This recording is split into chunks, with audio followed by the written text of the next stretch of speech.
Hello friends. Did you know that nearly 80% of those who watch my videos aren't subscribed? If you enjoy the content, I'd truly appreciate it if you hit that subscribe button. It helps a lot.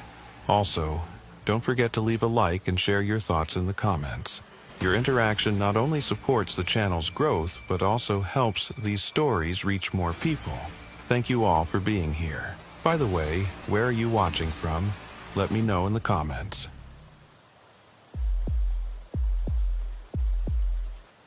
I never imagined silence could be so heavy. But on my first night shift at the West Executive Building, I learned it was possible. Silence can press down on your chest like a physical thing, making every breath conscious. My name is Carter. I've been working as an agent for the United States Secret Service for 3 years. Before this assignment, I spent most of my days on protective detail, standing guard at events, conducting ID checks, simple tasks for someone at my level. The night shift was different. They told me it would be quiet, even simple and routine. They said most nights nothing would happen. The West Executive Building sits between the White House and the Eisenhower Executive Office Building. It's not a place most people know about, and that's by design. During the day, it's busy with staff moving between meetings, but after 10 p.m., the building empties out completely. By midnight, it's supposed to be a ghost town. My shift started at 2200 hours on a Tuesday in October. The weather outside was cold, that sharp kind of cold that comes early in the fall and catches you off guard. I reported to the security office on the ground floor where Agent Miller, the day shift supervisor, briefed me on the night protocols. Miller was in his mid-50s, gray at the temples, with the kind of face that had seen enough to not be impressed by much. He walked me through the basics. Monitor the access points, do hourly sweeps of each floor, check the camera feeds, log everything. Simple enough. Hardly anyone comes through here after 11, Miller said, tapping his pen on the desk. Maybe a staffer working late, but they'll badge in and out. You'll see it on the system. If anyone tries to enter without proper credentials, you call it in immediately. Don't engage alone. I nodded, taking notes, even though I'd already memorized the manual. Miller leaned back in his chair and looked at me for a moment. You ever worked nights before? Not like this, I said. Mostly events, daytime posts. He nodded slowly. Nights are different. Your mind plays tricks on you when it's this quiet. You'll hear things, see things in your peripheral vision. It's normal. Just stay alert and don't let your imagination run wild. I remember thinking that was an odd thing to say. Miller didn't strike me as the type to believe in ghost stories or paranoia, but he said it with the kind of tone that made me think he was speaking from experience. After the briefing, Miller showed me the monitor room. It was a small office with 6 screens showing different camera angles throughout the building. Lobby entrance, main corridor on the first floor, stairwell access points, second floor hallway, third floor hallway, and the rear service entrance. The feeds were clear, night vision filters giving everything a greenish tint. Most important thing, Miller said, pointing at the second floor camera, is this hallway. Second floor, east wing. It's the longest corridor in the building. Runs about 150 feet end to end. No offices down there anymore, just storage rooms and some archive space. It's been slated for renovation for about 2 years now, but the budget keeps getting pushed. Point is, nobody should be down there at night. If you see anyone on that feed, you call it in. Understood? Understood, I said, looking at the empty hallway on the screen. The lighting was dim, every third fluorescent panel turned off to save energy. It gave the corridor an uneven look, pockets of light and shadow alternating down its length. Miller checked his watch. All right, I'm heading out. You've got my number if anything comes up. Otherwise, just stick to the routine. You'll be fine. He left, and I heard his footsteps echo down the hallway until the sound of the exterior door closing cut them off. Then it was just me and the hum of the building's ventilation system. I settled into the monitor room chair and looked at the screens. Everything was still. I pulled out my phone and set a timer for my first patrol at 2300 hours. Until then, I figured I'd familiarize myself with the camera angles and get a feel for the building's baseline. The first hour passed without incident. I watched the feeds, saw nothing move except the occasional flutter of a paper caught in an air vent current. At 2300, I stood up, grabbed my flashlight, and started my first sweep. The building felt bigger at night. During the day, I imagined it was just another office space. People walking around with coffee, phones ringing, the normal hum of bureaucracy. But at night, with all the lights dimmed and the hallways empty, it felt almost cavernous. My footsteps echoed no matter how quietly I tried to walk. I started on the ground floor, checking each door to make sure it was locked. Conference rooms, supply closets, bathrooms, everything secure. I logged each checkpoint on my clipboard, noting the time and my initials. The first floor took about 15 minutes. Then I headed to the second floor. I took the east stairwell, the one closest to that long corridor Miller had pointed out. When I pushed open the stairwell door, I felt a rush of colder air. The second floor was noticeably colder than the first. I made a mental note to ask about the climate control. The hallway stretched out in front of me, exactly as it had looked on the camera. Dim lighting, shadows pooling between the lit sections, doors lining both sides. I started walking, checking each door as I went. Most were locked, a few opened into dark storage rooms filled with filing cabinets and stacked chairs. About halfway down the corridor, I stopped. I'm not sure why. Something made me pause and look back the way I'd come. The hallway behind me was empty, the stairwell door closed.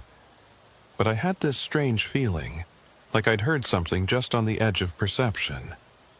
A footstep, maybe, or the sound of a door closing very softly.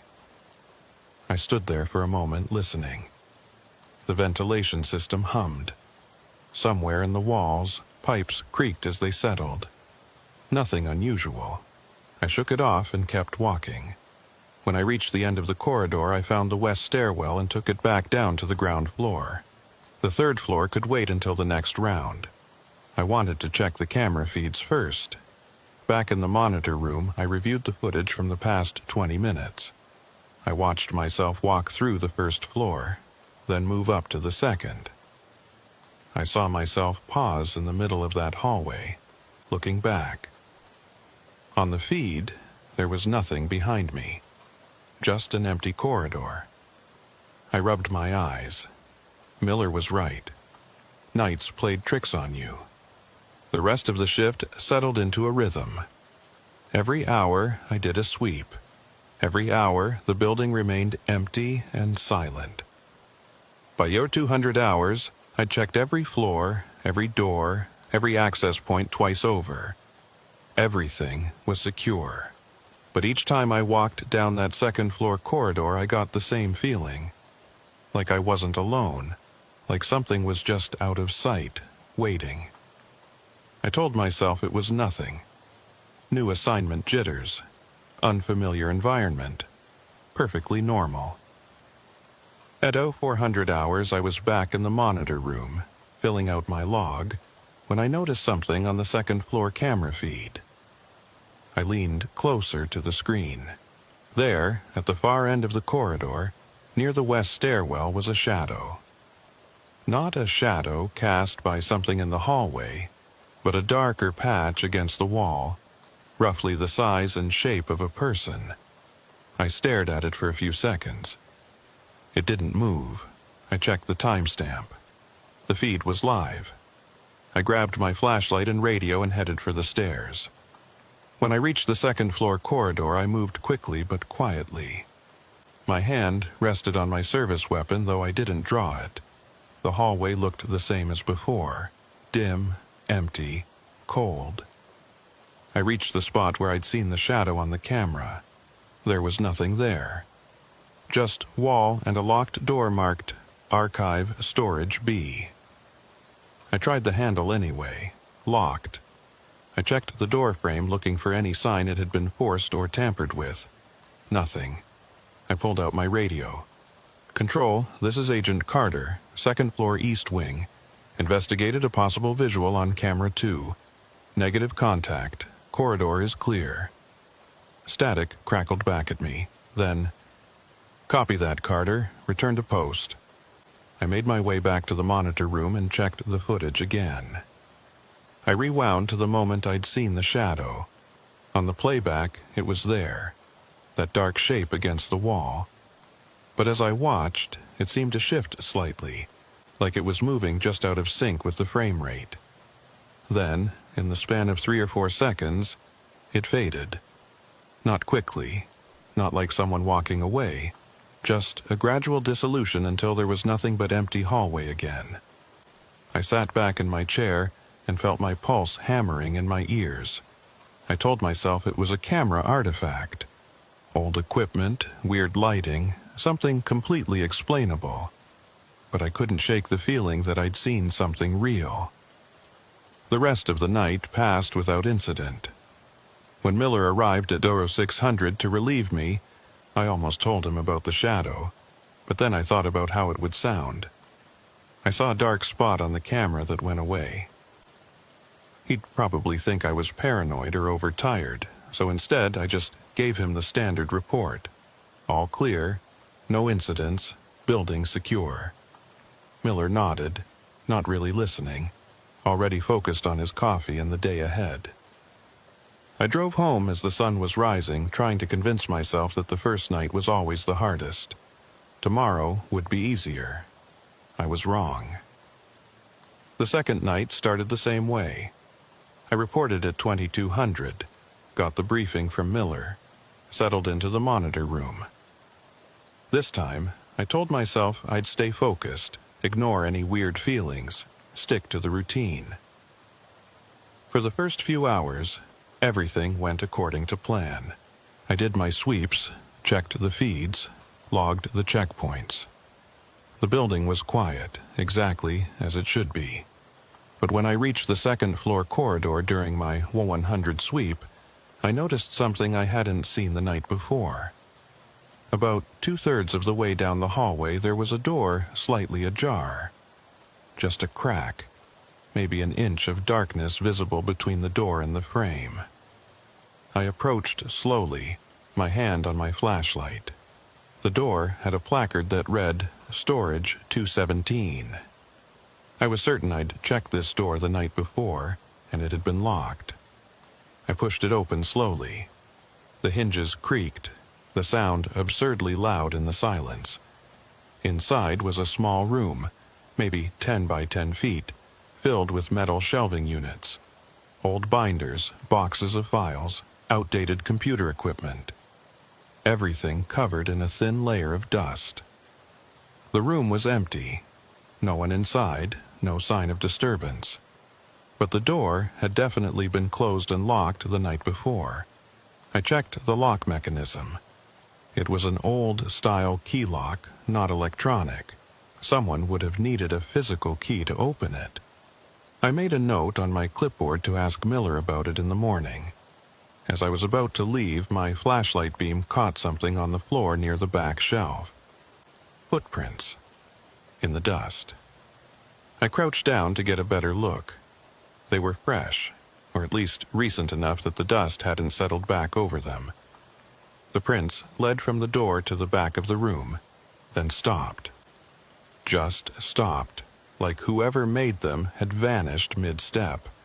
I felt a chill run down my spine that had nothing to do with the temperature. I stood up quickly and backed out of the room, pulling the door shut behind me. This time, I made sure it was fully closed and tested the handle, locked. Back in the monitor room, I reviewed the second-floor camera footage from the past hour. The angle didn't quite reach the door to storage 217, but I could see the section of hallway right in front of it. On the feed, no one had walked past. The corridor had been empty the entire time. I rubbed my face, trying to think logically. Maybe maintenance had been in there during the day and forgot to lock it.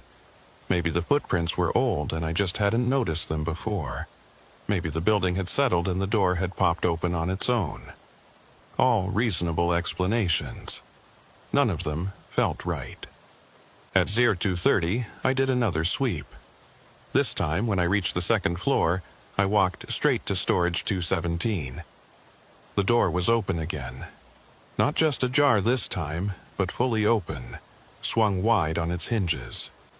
I stopped in my tracks. My pulse spiked. I definitely had closed that door. I had tested the lock. I had made absolutely certain. I approached cautiously, flashlight up, hand on my weapon. The room looked the same as before. Shelves, boxes, dust. But now there were more footprints. A trail leading from the door to the back shelf, then returning to the door. The same prints, the same pattern, like someone had walked in, stood at the back of the room for a while, then walked out, except no one had walked past the camera. I pulled out my radio. "Control, this is Carter. I need a secondary unit to second floor east wing. I have an unsecured door and possible unauthorized access." The response came back almost immediately. "Copy, Carter. Unit dispatched. ETA 5 minutes." I stayed in the hallway, watching the open door, until Agent Brooks arrived. Brooks was older than me, maybe late 30s, with a no-nonsense demeanor that I found reassuring. "What have we got?" he asked, hand resting on his service weapon. I explained the situation. The door that kept opening, the footprints, the lack of anyone on camera. Brooks listened without interrupting, his expression unreadable. When I finished, he walked into the storage room and looked around with his flashlight. He crouched down to examine the footprints, then stood up and checked the shelves. "Dust is thick," he said. "These prints are fresh, couple hours old at most." "But no one came down this hallway," I said. "I've been watching the feed." Brooks walked back to the door and examined the lock. "Key operated. You have access to the key?" I shook my head. "Miller didn't give me one. He said all the storage rooms should be locked and stay locked." Brooks pulled out a small notebook and wrote something down. "I'll file a report. We'll get maintenance to check the lock tomorrow, make sure it's functioning properly. Could be a mechanism failure." "What about the footprints?" He looked at me for a moment, and I saw something in his expression I couldn't quite read. Concern, maybe, or caution. "Could be from earlier in the week. Dust settles slow in these old rooms. They look fresh," I said. "They do," Brooks agreed. "But without anyone on camera, we have to assume there's a reasonable explanation. Maintenance, cleaning crew, someone with authorization we don't know about." He pulled the door closed and tested it. It stayed shut. "Keep an eye on it. If it opens again, call me directly." He wrote his cell number on a page from his notebook and handed it to me. After Brooks left, I went back to the monitor room and watched the feeds with a new intensity. I kept the second-floor camera in the corner of my vision at all times, checking it every few minutes. At 0347, I saw it happen. On the feed, the door to storage 217 slowly swung open. There was no one near it. No hand pushing it, no figure in the hallway. It just opened, smooth and deliberate, until it was fully ajar. I grabbed my radio and sprinted for the stairs. When I reached the second-floor corridor, the door was open exactly as I'd seen on the camera. I approached with my weapon drawn this time, not taking any chances. "Federal agent, identify yourself." No response. I moved to the doorway and swept the room with my flashlight. Empty. No one inside. But the footprints in the dust had multiplied. Now there were dozens of them, overlapping, crisscrossing like a crowd had gathered in the small space. I backed out of the room, my hands shaking. This wasn't a lock malfunction, this wasn't maintenance. This was something else entirely. I called Brooks. He answered on the second ring, his voice rough with sleep. "The door opened on its own," I said, trying to keep my voice steady. "I saw it on camera, no one near it, and there are more footprints now, dozens of them." There was a long pause on the other end. Then Brooks said, "I'm coming back. Don't go in that room again. Stay in the hallway and wait for me." He arrived 20 minutes later, this time with another agent I didn't recognize. They both examined the room, took photos of the footprints, checked the door mechanism. I watched from the hallway, my back against the opposite wall, trying to calm my breathing. When they finished, Brooks came over to me. "I'm going to level with you, Carter. This isn't the first time something like this has happened in this building." I stared at him. "What do you mean?" Brooks glanced at the other agent, who nodded slightly. 3 years ago, we had an agent on night shift report a similar incident. Doors opening, footsteps in empty hallways, shadows on the cameras. We did a full security review, checked every system, every lock, every access point. Never found an explanation. What happened to the agent?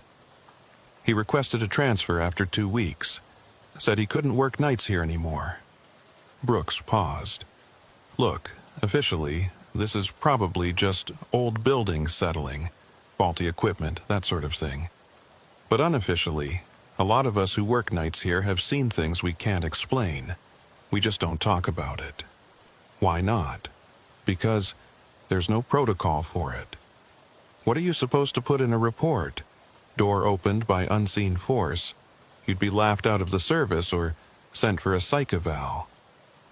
I looked back at the open door to storage 217. "So, what do I do?" Brooks put a hand on my shoulder. "You do your job. You log what you can log, and you trust your training. If there's a real threat, you'll know it. Everything else," he shrugged, "everything else is just noise." They left shortly after, and I was alone again. I closed the door to storage 217 one more time, knowing it wouldn't stay closed. For the rest of the shift, I stayed in the monitor room, watching the feeds. The door stayed shut, but now I noticed other things. Small things. A chair in the first floor conference room that seemed to change position between camera checks. A shadow that moved across the third-floor hallway when nothing was there to cast it.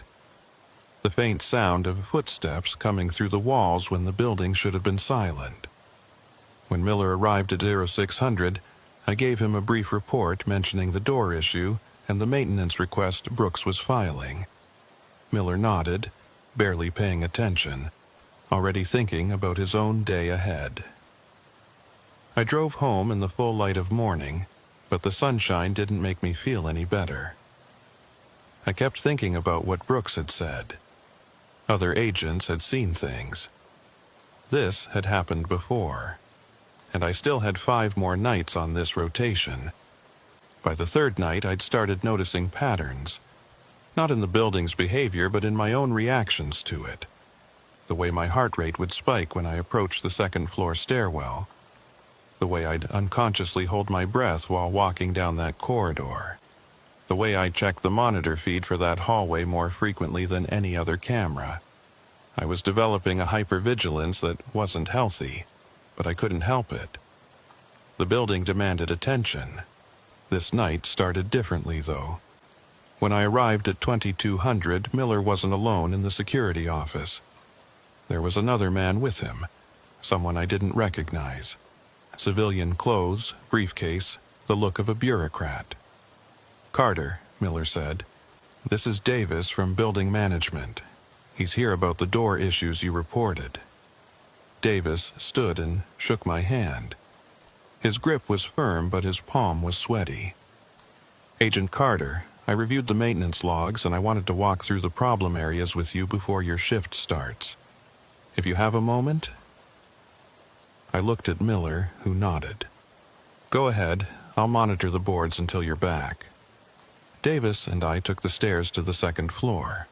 He was breathing hard by the time we reached the landing, loosening his tie slightly. "These old buildings," he said. "Always something." We walked to storage 217. The door was closed and appeared locked. Davis pulled out a ring of keys and sorted through them. "This is the master for all the storage rooms on this floor. According to our logs, only 3 copies exist. Mine, the head custodian's, and the facility's director's." He unlocked the door and we stepped inside. The room looked exactly as I'd last seen it. Shelves and boxes and dust. But the footprints were gone. The floor was undisturbed, a uniform layer of gray dust covering everything. I stared at the floor. "The footprints," I said. "There were dozens of them." Davis looked where I was pointing. "I don't see any footprints, Agent." "They were there. I saw them. Agent Brooks saw them. He took photos." Davis pulled out a tablet and scrolled through something. "I have the photos Agent Brooks submitted with his maintenance request. Would you like to see them?" He turned the tablet toward me. The photos showed storage 217, the door, the shelves. But the floor in the images was clear. No footprints at all. "That's not right," I said. There were footprints everywhere. Overlapping, going to the back shelf and returning.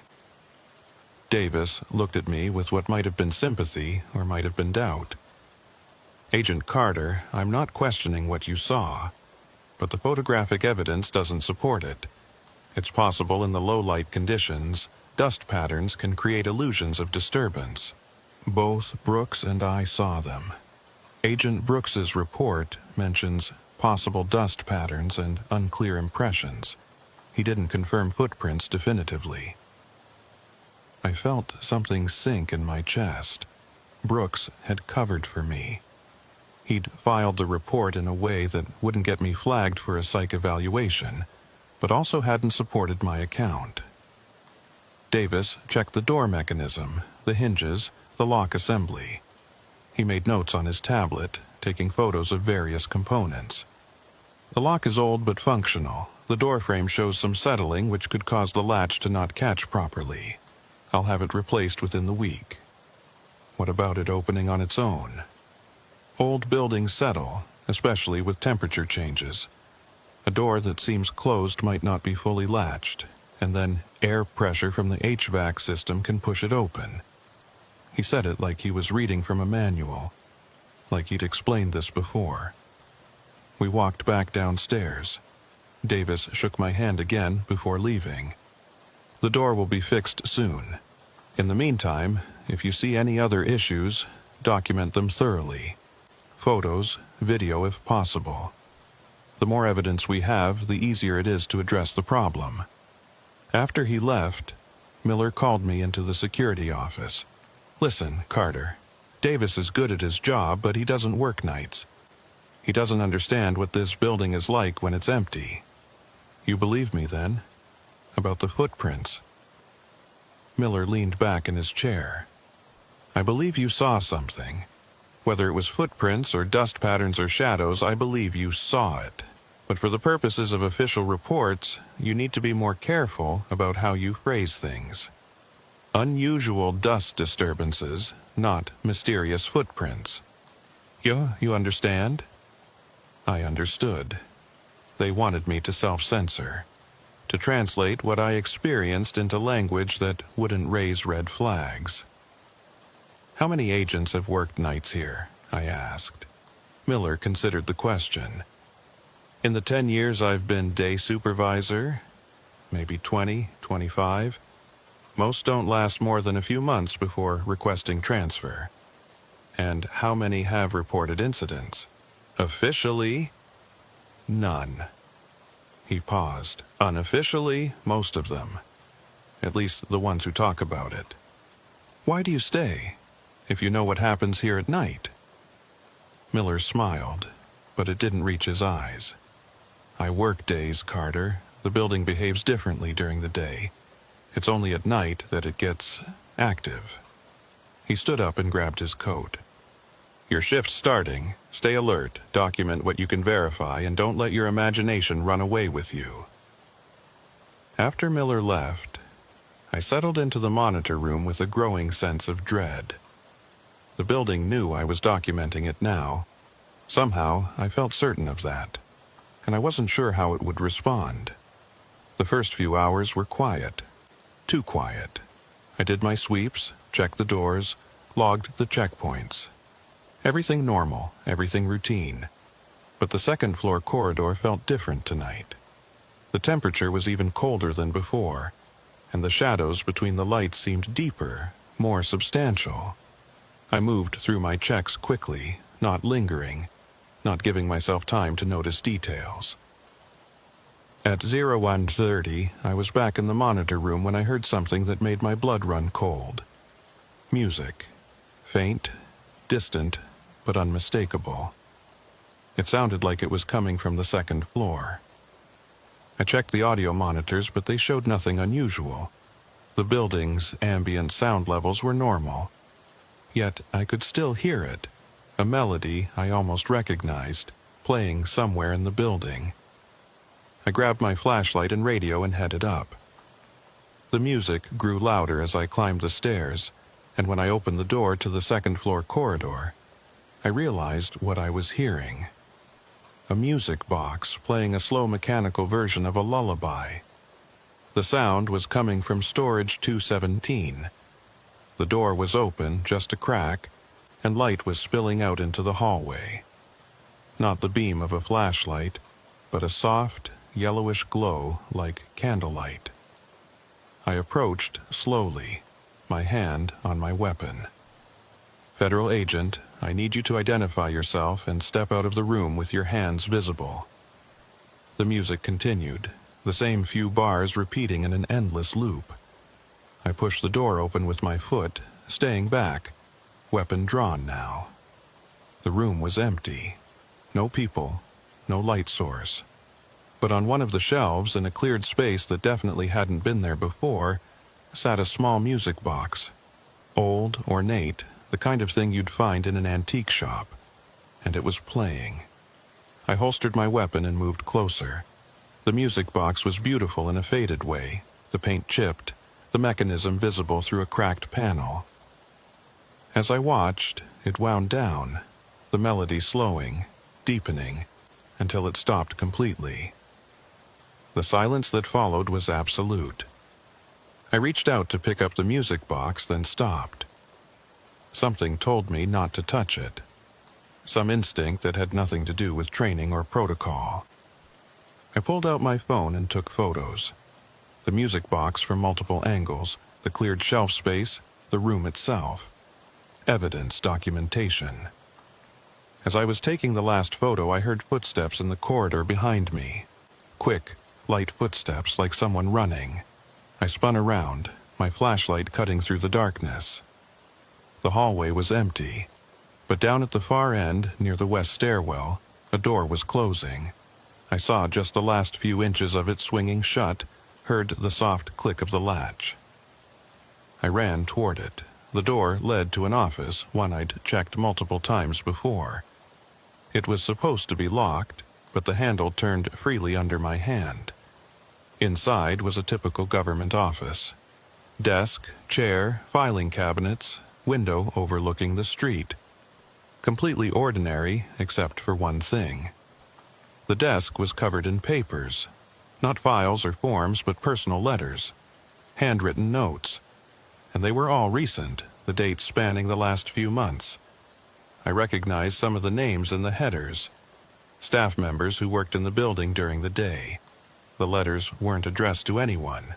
They were just thoughts, confessions, fears, things people had written but never sent. And on top of the pile was a sheet of paper with my name on it. Not Agent Carter, my first name. In handwriting I didn't recognize. I picked it up with shaking hands and read, "You see us now. That's good. We need to be seen. We've been here so long, forgotten in the spaces between. The building remembers us even if the living don't. Don't be afraid. We don't mean harm. We just want someone to know we were real." The paper was dated today, written in the past hour, according to the timestamp in the corner. I dropped it back on the desk and backed out of the room. My radio crackled to life, making me jump. "Carter, this is Control.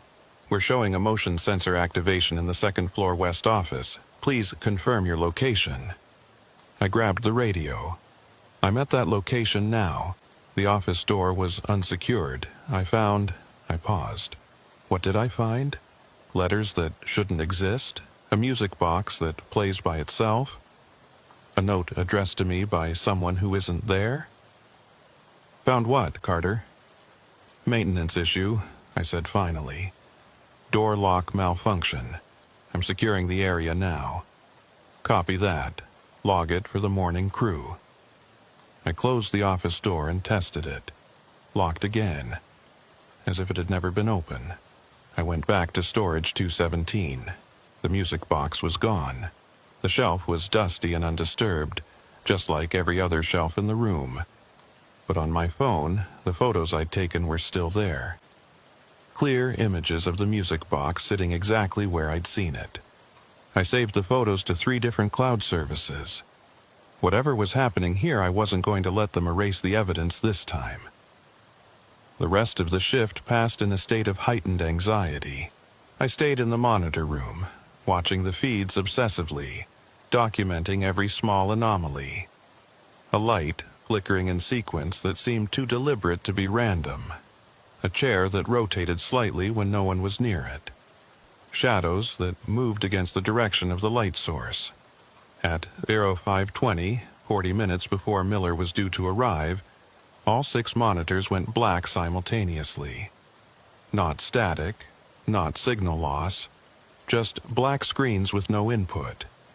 I checked the connections, the power, the system logs. Everything showed normal operation. The cameras should have been working. But the screens stayed black for exactly 3 minutes. Then, all at once, they flickered back to life. And there, on the second-floor corridor feed, was a figure. Standing in the middle of the hallway, facing the camera. The same silhouette I'd seen on my first night, but clearer now. I could almost make out features. The suggestion of a face, of clothes, of a person who had once been real. It stood there for 5 seconds. Then it turned and walked toward the west stairwell, moving with a strange gait that didn't quite sync with the frame rate. When it reached the stairwell door, it didn't open it. It simply faded out, becoming transparent and then nothing. I sat frozen, staring at the screen. The hallway was empty again, but I'd seen it. And this time, I had proof. I checked the DVR system, pulled up the recording from those few minutes. The blackout was there, and the figure's appearance was there, captured in digital format. Undeniable evidence. When Miller arrived, I showed him the footage immediately. He watched in silence, his expression unreadable. "This is going to sound strange," he said finally. "But I need you to delete that." "What?" "The footage. Delete it, now." "But it's proof. It shows something that will get this entire facility flagged for a full security review. They'll bring in teams, investigators, equipment. They'll tear this building apart, looking for explanations." Miller looked at me directly. "And they won't find any. Because whatever this is, it's not something that can be measured or documented in a way they'll accept. All that will happen is everyone involved gets transferred or dismissed, and the building keeps doing what it's been doing for decades. You've seen this before." It wasn't a question, but Miller nodded anyway. "Different forms, different manifestations. But yes, I've seen it." "What is it?" "I don't know, no one does. But I know that bringing official attention to it doesn't help. It just creates problems for the people who work here." I looked at the screen, at the frozen image of the figure in the corridor. "If I delete this, I have nothing. Just my word." "Your word to who? Who are you going to tell that will believe you?" Miller's tone wasn't unkind, just realistic. "Carter, I'm not trying to silence you. I'm trying to protect your career. Delete the footage, work your remaining shifts, then request a transfer. That's how everyone handles this." I thought about the note on the desk. "We just want someone to know we were real." "I need to document this," I said. "Not officially, but for myself. So I know I'm not crazy." Miller considered this. "Document it however you want, but keep it off the government systems, and don't share it with anyone in an official capacity. Understand?" I understood. I copied the footage to a personal drive, then deleted it from the official system. The act felt like betrayal, though I wasn't sure who I was betraying. Miller clapped me on the shoulder. "Get some sleep, only a few more nights to go."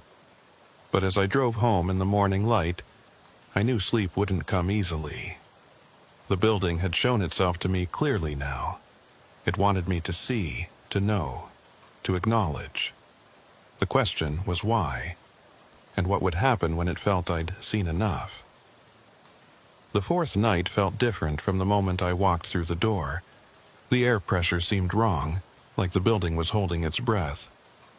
Every sound was muted, deadened, as if the walls were absorbing noise rather than echoing it. Miller was acting strange too. He barely looked at me during the briefing, rushing through the protocols like he wanted to leave as quickly as possible. "Everything okay?" I asked.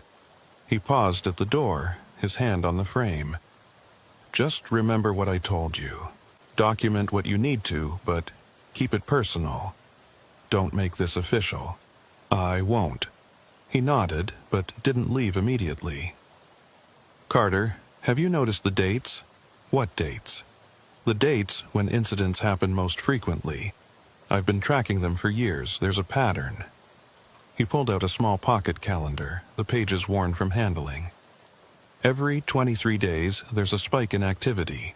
Doors opening, equipment malfunctions, sightings. It cycles like clockwork."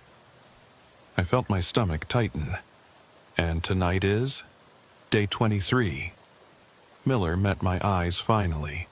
"It's going to be more active than usual. Just be careful. And if things get too intense, you can call for backup. No one will question it." After he left, I sat in the monitor room and pulled up my own notes from the past few nights. Miller was right. The incidents had been building in frequency and intensity. Night 1, a shadow on the camera. Night 2, the door and footprints. Night 3, the music box and the letters. What would Night 4 bring? I didn't have to wait long to find out. At 23:15, during my first sweep, I found the first-floor conference room had been rearranged. The tables that had been pushed against the walls were now arranged in a circle, chairs positioned around them. It looked like setup for a meeting. I checked the access logs. No one had badged into the building since Miller left. The cleaning crew wasn't scheduled until tomorrow night. Yet someone had moved heavy tables and multiple chairs. I took photos, measured distances, documented everything.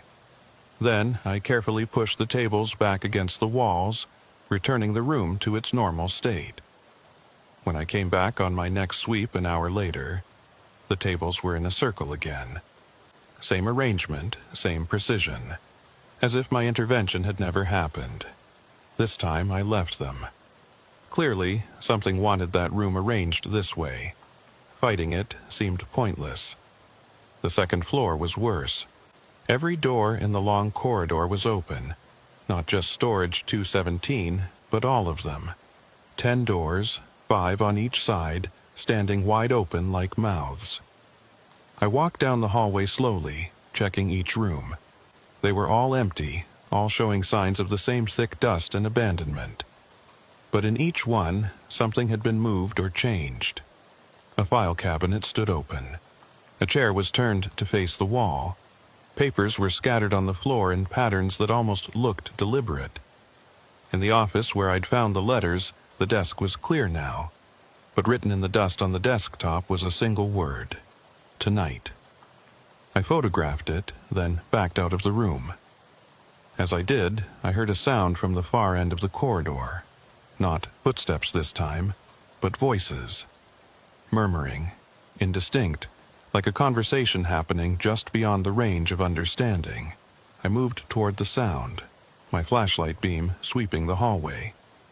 The voices seemed to come from everywhere and nowhere, echoing off the walls in ways that made no acoustic sense. As I approached the west stairwell, the voices grew clearer. I could almost make out words now. Names, maybe. Dates. Fragments of sentences that meant nothing out of context. I reached the stairwell door and pressed my ear against it. The voices were definitely coming from inside the stairwell. Multiple voices talking over each other. I opened the door quickly, shining my flashlight in. The stairwell was empty, but the voices continued for just a moment longer before cutting off abruptly, leaving a ringing silence. I closed the door and leaned against the wall, trying to steady my breathing. This was escalating. Whatever presence inhabited this building, it was becoming more bold, more insistent. Back in the monitor room, I reviewed the camera feeds from the past hour. The first floor conference room rearrangement didn't show on camera. One frame showed the tables against the walls, the next frame showed them in a circle. No transition, no movement, just instantaneous change. The second floor corridor showed all the doors standing open, just as I'd found them. But in the playback, I could see something I'd missed in person. Shadows moved in the doorways. Not shadows cast by anything, but darker patches that seemed to shift and flow like liquid. And in the stairwell camera feed, during the exact moment I'd heard voices, there was a distortion. The image pixelated and broke apart, then reformed. When it cleared, for just one frame, the stairwell wasn't empty, it was full of people.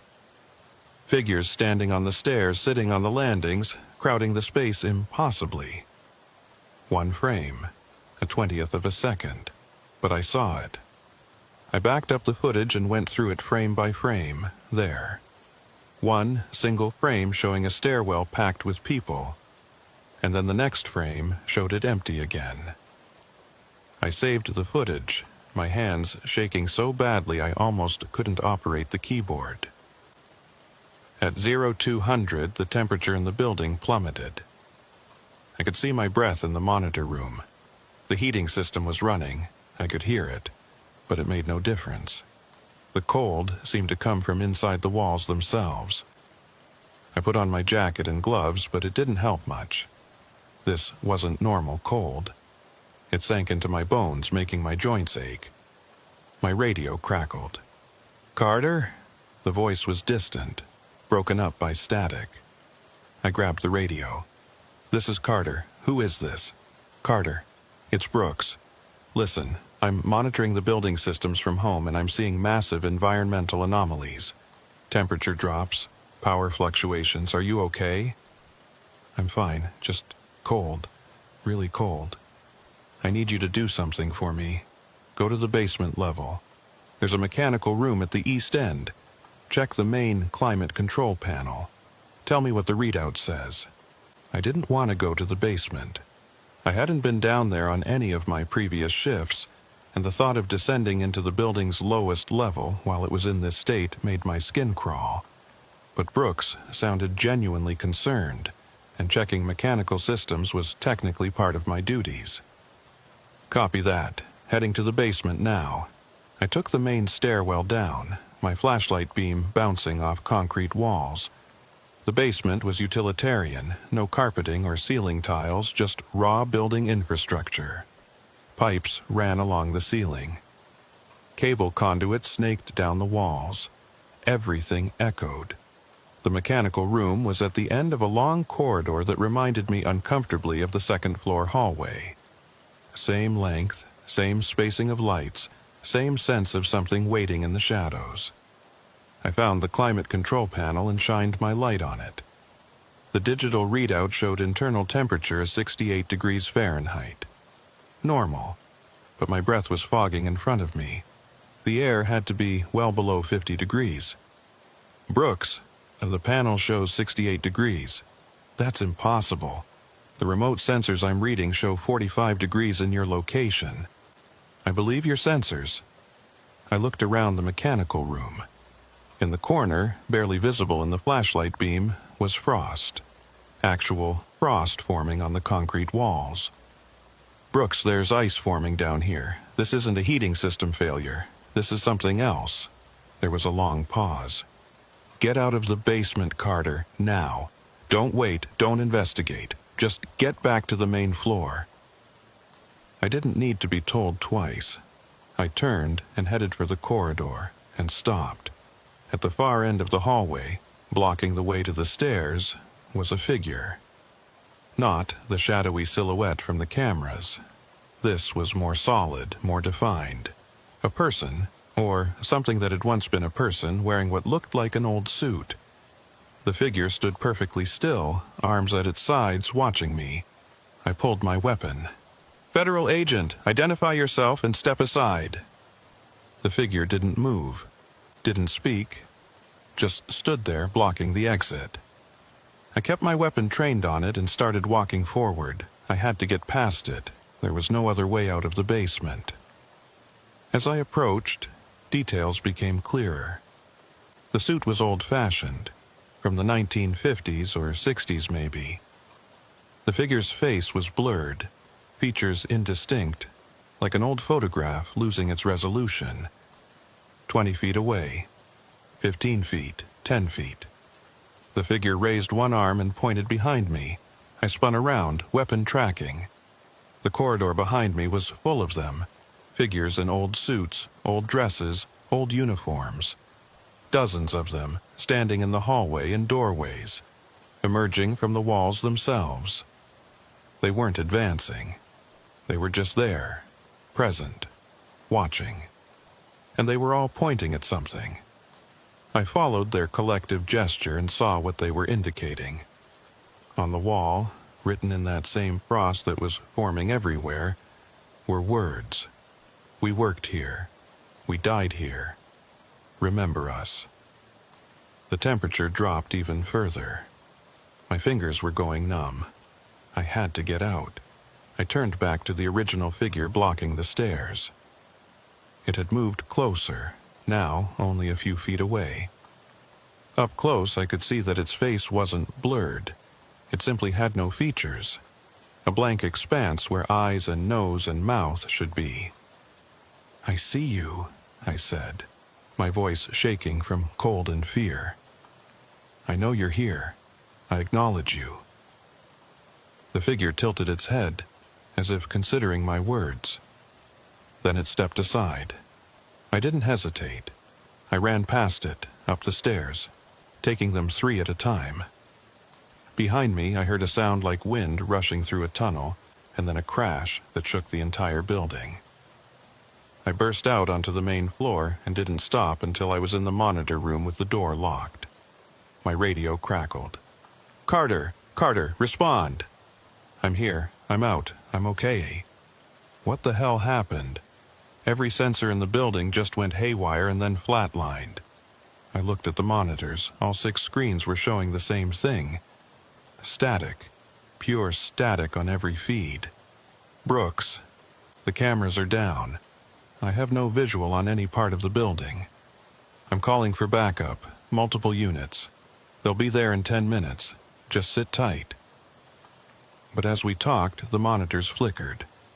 The static cleared, and the feeds came back online. The basement corridor was empty. No figures, no frost, no writing on the walls. Just a normal basement hallway, properly lit and heated. The second-floor doors were all closed again. The first-floor conference room showed tables pushed against the walls in their normal configuration. Everything looked completely ordinary, except for one thing. On the second-floor corridor feed, written in the dust on the floor in letters large enough to see from the camera, was a message. "Thank you for seeing us." When the backup units arrived, They found nothing unusual. No temperature anomalies, no environmental hazards, no evidence of unauthorized access. The building was secure and normal in every measurable way. I showed them the message on the camera feed, but by the time we got up to the second floor in person, the dust had been disturbed. You could still make out some of the letters, but it was unclear, inconclusive. Brooks arrived in person, brought the footage from the remote monitoring systems. The temperature spike was there, documented and undeniable. But the recovery was so rapid and complete that it defied physical laws. Systems didn't go from 40 degrees to 68 degrees in seconds. It wasn't possible. "I believe you," Brooks said quietly after the other agents had left. "But this can't go in an official report. You understand that, right?" I understood. I was learning the rules of this place, what could be said and what had to remain silent. Brooks left around 04:30. I had 90 minutes left on my shift. I spent them in the monitor room, watching the feeds, documenting nothing. When Miller arrived to relieve me, he took one look at my face and nodded. "Bad night?" "They showed themselves," I said. "All of them, in the basement." Miller sat down heavily. "Yeah, that happens on day 23. That's when they're strongest, when they can make themselves fully visible." "Who are they?" "Workers, probably. People who built this building, maintained it, worked here over the decades. They died, and they stayed. The building remembers them even if we don't. They wanted me to see them, to acknowledge them. And you did. That's good. That's what they need." Miller looked at the monitors. "It should be quieter now. For a while, at least, you gave them what they wanted." I drove home as the sun rose, but I couldn't shake the image of those figures in the basement. The blank faces, the pointing gestures, the writing on the wall. I had one more night on this rotation, one more shift in the West Executive Building. And I already knew I wouldn't be coming back after that. My fifth night, my last night. I arrived at 2200 to find a note from Miller on the monitor room desk. Maintenance replaced all the locks on second floor. Building should be quiet tonight. M. I appreciated the thought, but I doubted new locks would make any difference. This wasn't about security failures or mechanical problems. This was about something that existed outside normal parameters. The first few hours were indeed quiet. I did my sweeps, checked the doors, logged the checkpoints. Everything normal. The second-floor corridor felt different, though, less oppressive. The cold was gone, the shadows less deep. It was almost like the building was resting after the intensity of the previous night. At midnight, I settled into the monitor room with coffee and paperwork. Just a few more hours, and I could request my transfer, move to a daytime rotation somewhere else, put this experience behind me. But at 0100, my phone buzzed with a text from an unknown number. "Don't leave yet, third floor, East office. There's something you need to see." I stared at the message. It had to be someone from the service, probably Brooks. But why wouldn't he call or use the radio? I texted back, "Who is this?" No response. But 2 minutes later, another message. "Third floor, East office, please." Against my better judgment, I went. The third floor was territory I'd only checked a few times, mostly storage and archived files. The East office was at the end of another long corridor, this one carpeted and quieter than the second floor. The office door was closed but unlocked. I pushed it open slowly. Inside was a space that looked like it hadn't been used in decades. Desk covered in dust.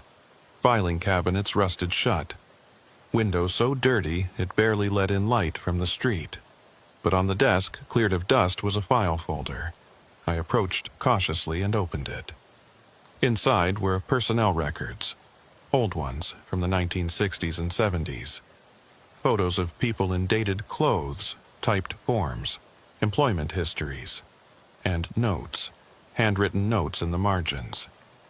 Died during building evacuation, 1972. Heart attack in west stairwell, 1968. Fell from second floor window, 1965. 18 names total. 18 people who had died in this building over the decades, not from violence or malice, but from accidents, medical emergencies, random tragic chance. At the bottom of the pile was a newspaper clipping from 1973. Federal building tragedy, 3 dead in structural collapse. The article described a section of the basement ceiling that had failed during renovations, killing 3 workers instantly. And there, in the margin of the article, written in pencil in fresh-looking handwriting, was a message. We're not ghosts. We're memory. The building remembers us. We stay because we're remembered. Thank you for seeing us. Thank you for knowing we existed. I sat down in the dusty chair and read through all 18 files. I memorized names. John Harrison, maintenance. Sarah Collins, secretary. Thomas Grant, security guard.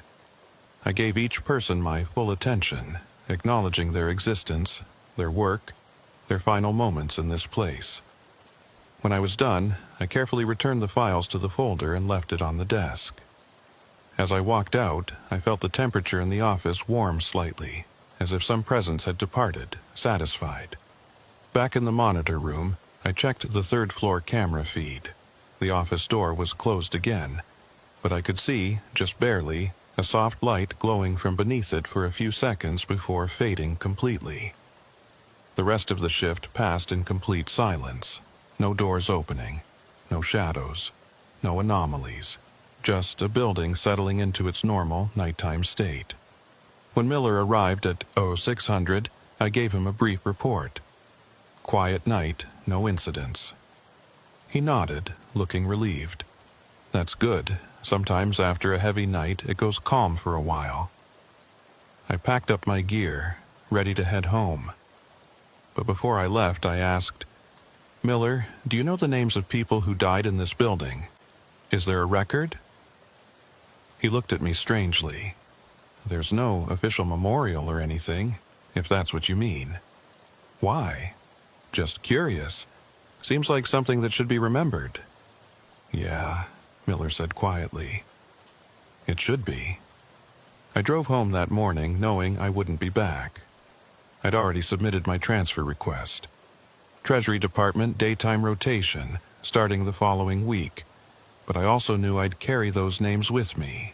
John Harrison, Sarah Collins, Thomas Grant, 15 others whose faces I'd seen in those old photographs.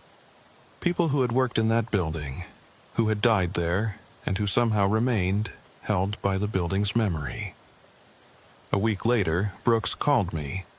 Hey, Carter. Wanted to let you know we got someone new on nights at West Executive. Young guy, fresh from training. Has he reported anything? Not yet. He's only been there 2 nights. Brooks paused. But I've been monitoring the systems. There's activity. Same patterns as when you were there. You going to warn him? What would I say? The building's haunted? He'd think I was messing with him. Another pause. Besides, they seem to know what they're doing. They don't hurt anyone. They just want to be seen. Yeah, I said, thinking about those figures in the basement, all pointing at their message. They just want to be acknowledged. I hung up and went back to my new assignment. Treasury was busy, full of people, normal in every way. I worked during the day, went home at reasonable hours, slept through the night without waking to phantom footsteps. But sometimes, late at night when I can't sleep, I think about that building. About the second-floor corridor and the basement hall and the third-floor office. I think about the people who remain there, trapped not by malevolence but by memory, by the building's unwillingness to let them go completely. And I wonder if being remembered is enough. If having someone know you existed, even in this strange half-life, provides some kind of comfort or purpose, I kept the photos I took, the music box, the dust writing, the figures in the stairwell. Evidence that I haven't shared with anyone except Brooks, who doesn't need convincing. Last week I drove past West Executive late at night. The building was dark except for a few lights. As I watched, I saw a silhouette appear in one of the second-floor windows. It stood there for a moment, and I could swear it raised one hand. Not pointing this time, just waving. I raised my hand in return, knowing it couldn't see me through the tinted windows of my car, but somehow feeling like it could sense the gesture anyway. Then the silhouette faded, and the window was dark again. I drove away, back to my apartment, back to my normal life. But I know the building is still there, still holding its memories, still waiting for the next person to see. And they will see. Everyone who works nights there eventually sees. The question is what they do with that knowledge, whether they acknowledge it or deny it, whether they stay or transfer out. I made my choice. I acknowledged them and I left. But I still carry their names: John Harrison, Sarah Collins, Thomas Grant.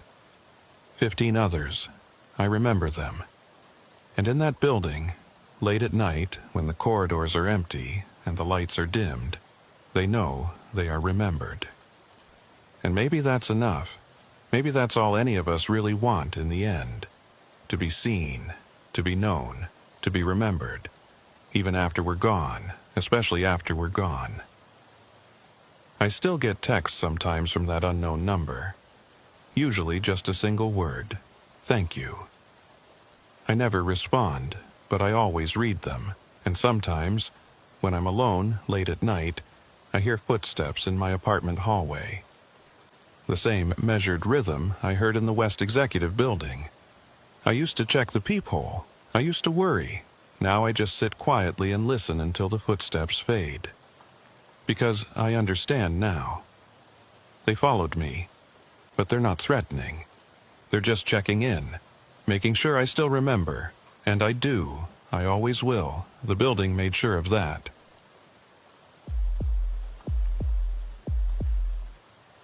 My name is Hayes, and I've been with the United States Secret Service for 6 years.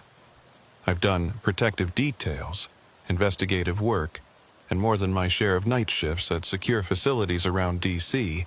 I thought I'd seen everything this job had to offer. I was wrong. The assignment seemed straightforward enough. 12-hour night shift at a secure communications facility in Alexandria, Virginia. The building doesn't have a name, just an address that doesn't appear on any maps. It's one of those places where classified information gets processed, encrypted, and transmitted to various government agencies. During the day, it's staffed by analysts and technicians.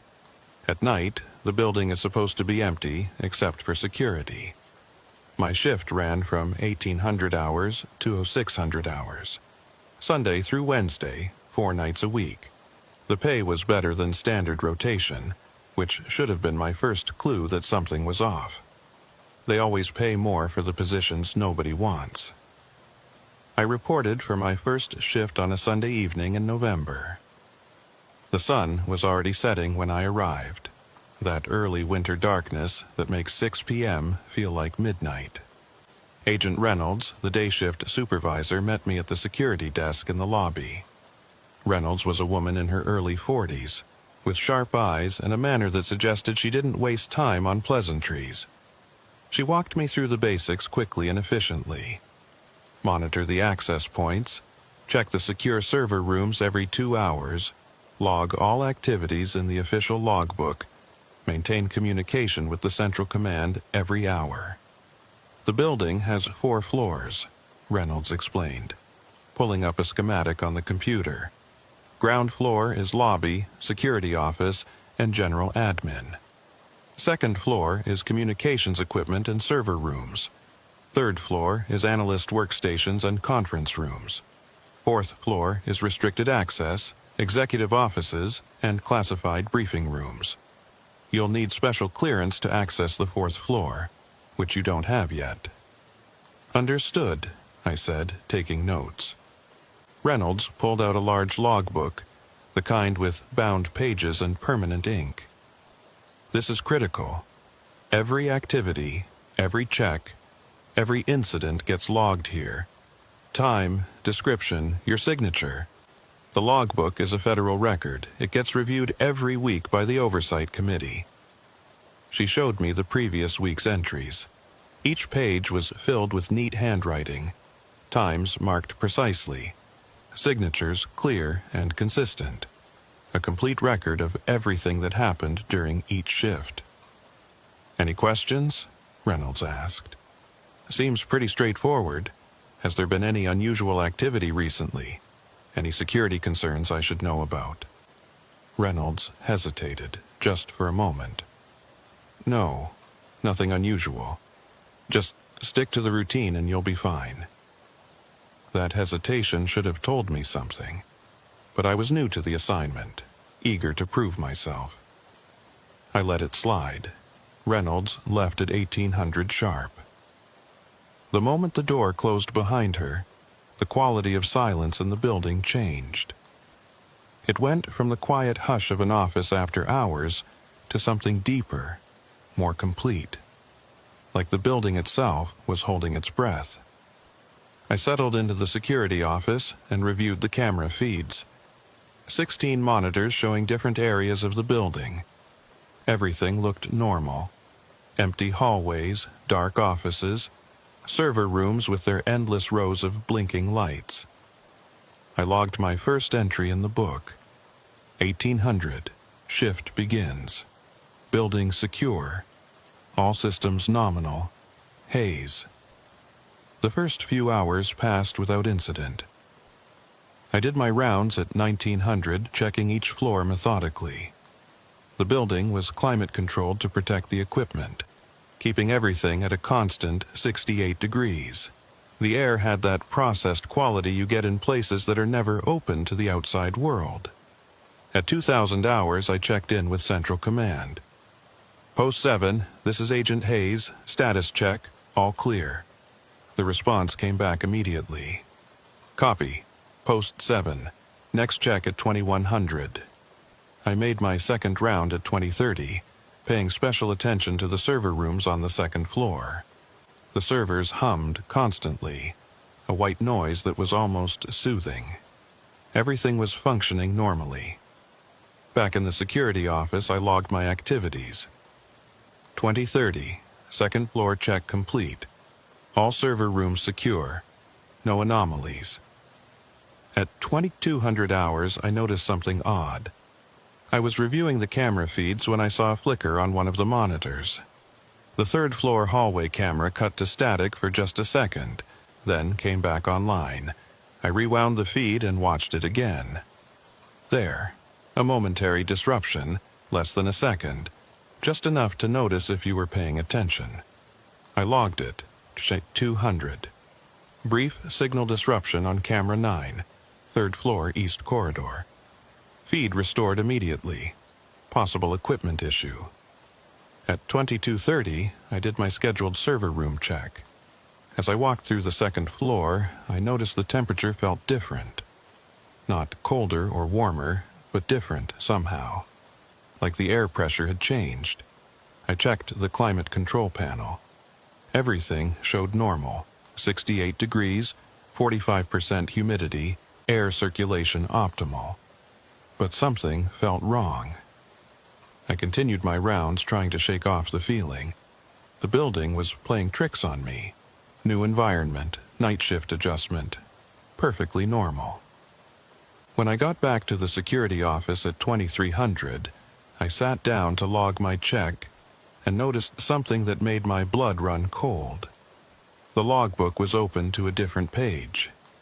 I had left it open to today's date, November 15th. But now it was open to November 16th, tomorrow's date. And there were entries already written there. Entries in my handwriting. I stared at the page. The handwriting was unmistakably mine, the signature identical to the one I'd written at 1800, but the entries were for times that hadn't happened yet. 0100. Third floor, check complete. Corridor Delta showing temperature fluctuation. 0230. Server room B7 accessed for routine verification. No issues found. 0415. Perimeter check completed. All access points secure. 0545.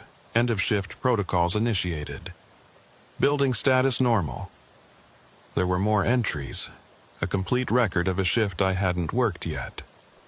My shift, tonight's shift. Already written, already logged, already signed. I flipped back to today's page, November 15th. My initial entry from 1800 was there, and my subsequent logs, but nothing after 2030. I checked the time, 23:05. I had logged entries up to 2030, but there was nothing for 2200 or 2230, even though I distinctly remembered writing them. I remembered sitting at this desk, pen in hand, recording the camera glitch and the temperature anomaly. But those entries didn't exist. I grabbed the pen and started to write a new entry for 2300, describing what I was seeing. My hand moved across the page, forming words, but when I looked down, the page was blank. The ink wasn't taking. I tried again with the same result. The pen worked fine when I tested it on a separate piece of paper, but on the logbook pages, nothing. I pulled out my phone and took pictures of the November 16th page. Evidence, documentation, something to prove I wasn't losing my mind. Then I called Central Command. Post 7 to Central. I need to report an irregularity. Static crackled on the line. Then a voice I didn't recognize. Post 7, please clarify. What is the nature of the irregularity? The official logbook is showing entries for tomorrow's date. Entries in my handwriting for times that haven't occurred yet. A long pause. Post 7, please repeat. We're not reading you clearly. I repeated the information, speaking slowly and clearly. But even as I did, I felt a strange detachment, like I was watching myself from outside my body. Copy, Post 7, we'll make a note. Continue with standard protocols. They didn't sound concerned. They didn't sound confused. They just acknowledged and moved on, like I'd reported a flickering light or a stuck door. I hung up and looked at the logbook again.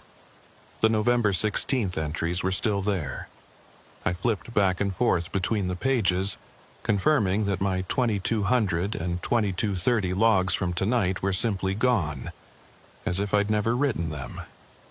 At 23:45, my radio crackled. Post 7, this is Central Command, time check. I looked at my watch, 23:45, but they'd already checked in with me at 2000. The next scheduled check wasn't until 100. Central, I copy. Time is 23:45 hours. Copy, Post 7. We show 0145 on our end. Can you confirm? I looked at my watch again, 23:45. I looked at the computer clock, 23:45. I pulled out my phone, 23:45. Central, I'm showing 23:45 here. All my timepieces are synchronized. Another pause. Understood, Post 7. Maintain position. We're showing a temporal discrepancy. Stand by. Temporal discrepancy. They had a term for it. Like this was something that happened regularly enough to have official language. I stood up and walked to the window. The parking lot outside showed 3 cars, all belonging to day shift staff who commuted together. The street beyond was quiet, no traffic. A sodium vapor streetlight cast everything in orange. I checked the security cameras. All 16 feeds showed empty building, normal operations, nothing unusual. Except when I looked at the timestamp on the feeds, they read 0147. But my watch still said 23:48. I went back to the logbook. The November 16th page was gone. Just gone. The book jumped from November 15th directly to November 17th. An entire page had vanished, or had never existed. I flipped through the entire logbook, checking every page. November 16th didn't appear anywhere, as if that date had been removed from the official record. My radio crackled again. Post 7, status check. Post 7, all clear. My voice sounded strange to my own ears, distant and hollow. Copy. Your next check-in is at 0300 hours. But it was still 23:51 on my watch. If Central Command was at 0147 and my next check was at 0300, that was only an hour and 13 minutes away. But for me, it was 3 hours and 9 minutes. Time wasn't just running differently. It was running separately for me than for everyone else. I sat down and tried to think logically. Possible explanations. Someone was drugging me and I was experiencing lost time. I was having a psychotic break. I was dreaming. None of those explanations felt right. I looked at the logbook. November 15th entries, then November 17th. I flipped to the 17th and saw entries in handwriting I didn't recognize. A different agent's shift, logging routine activities for 2 days from now. I flipped back further, checking previous dates. The pattern was consistent. Every page had the correct date in sequence. November 14th, November 13th, November 12th. All accounted for, just November 16th was missing. Tomorrow's date. The date that was already logged in my handwriting before it happened, and then disappeared completely. I checked my phone photos. The pictures I'd taken of the November 16th page were gone. Not deleted, just gone. Like they'd never existed. My photo gallery jumped from the previous photo directly to the next one, with no gap. No indication that anything had been removed. At 0000 hours by my watch, I decided to do another patrol. Maybe physical movement would help me make sense of what was happening. I walked through the ground floor first. Everything normal. Then up to the second floor. The server rooms hummed their constant drone. Temperature still showed 68 degrees, but the air felt thick now. Resistant. I continued to the third floor. The hallway stretched in front of me, longer than I remembered. The overhead lights seemed dimmer, the shadows between them deeper. Halfway down the corridor, I stopped. Something made me turn and look back at the stairwell door I'd just come through. The distance was wrong. I'd walked maybe 50 feet, but the stairwell door looked like it was at least 100 feet away. The hallway had stretched without me noticing. I continued forward, toward the far stairwell. The distance to that door seemed normal, but when I glanced back again, the other door had receded even further.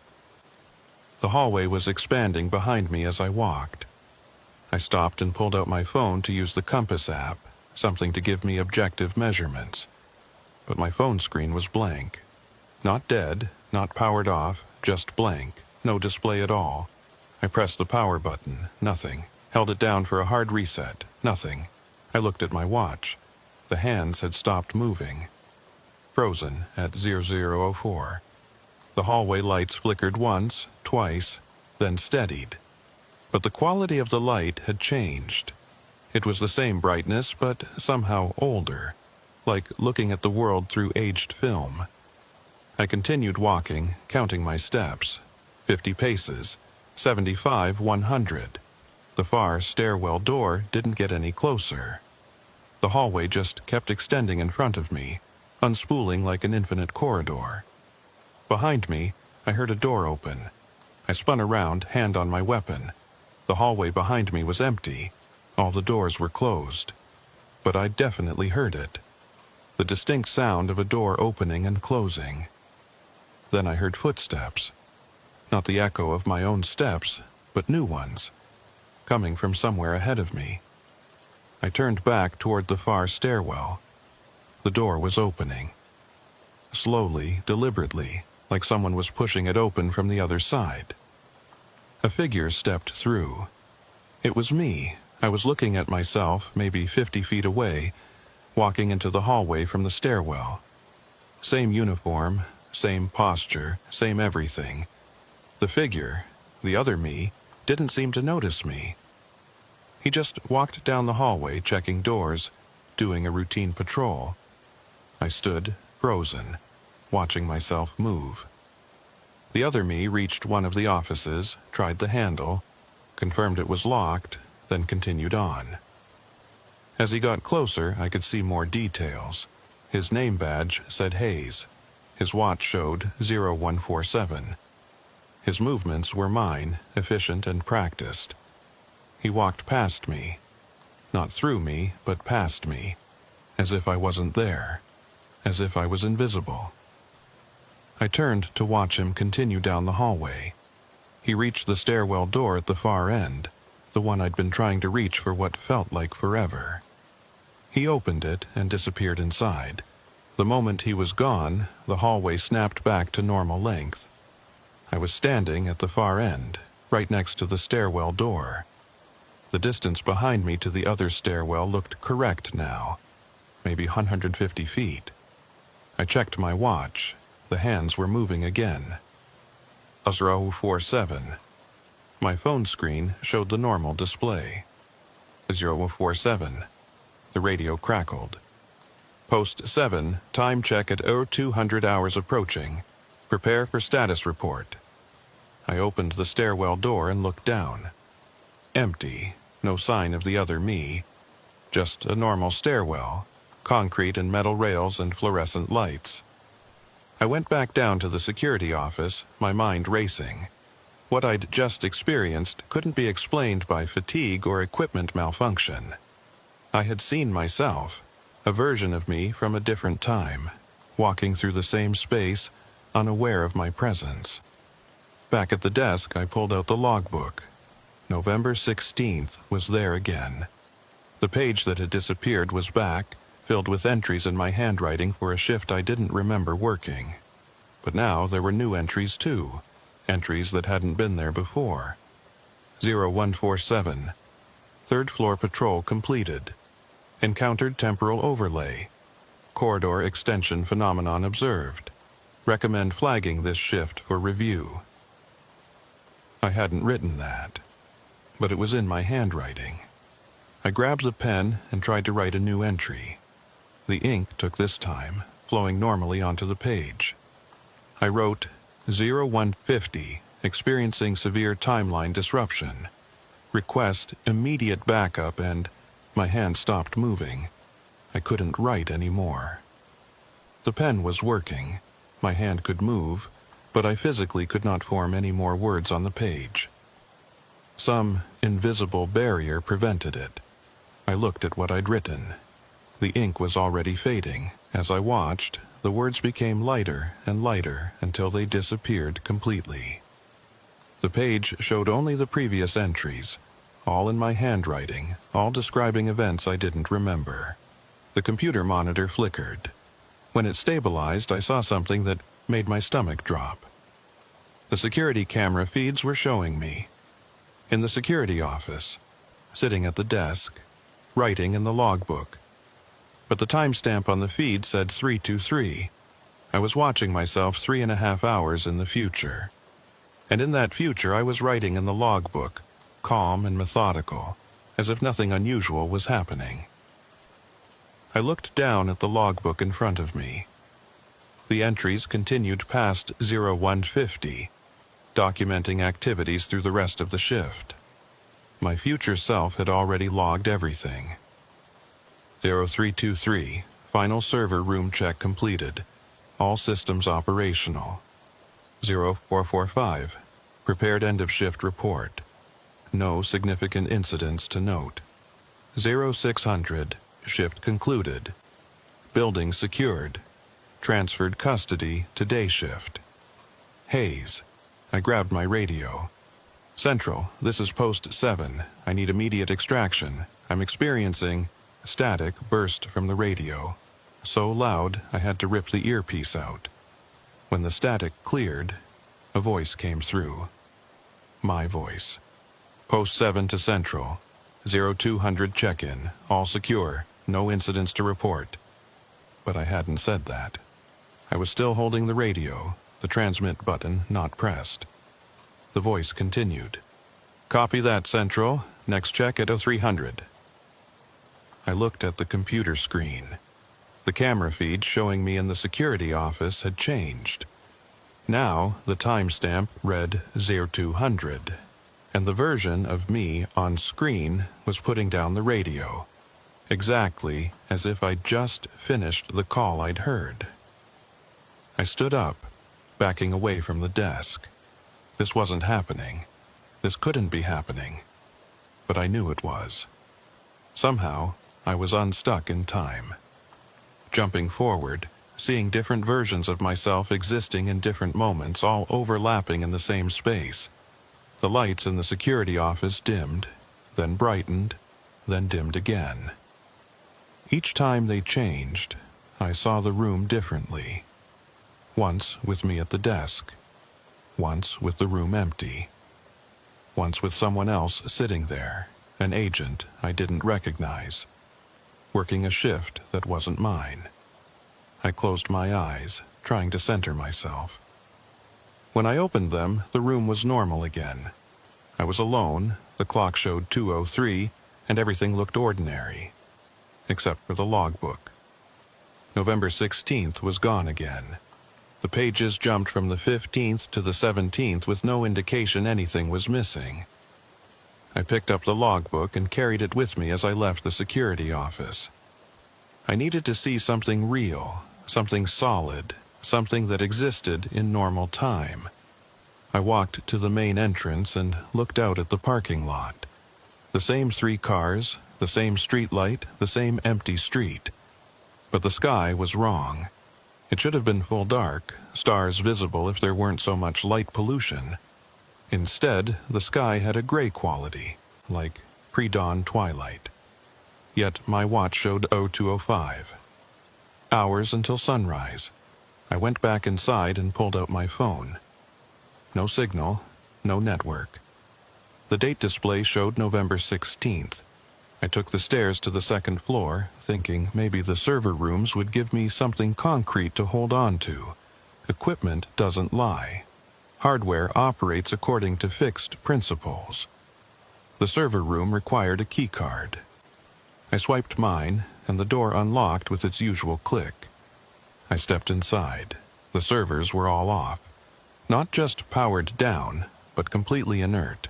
No lights, no hum, no heat, like they'd been unplugged for months. I moved between the rows, checking panel after panel, everything dead. But on the security cameras, these same server rooms had shown normal operations.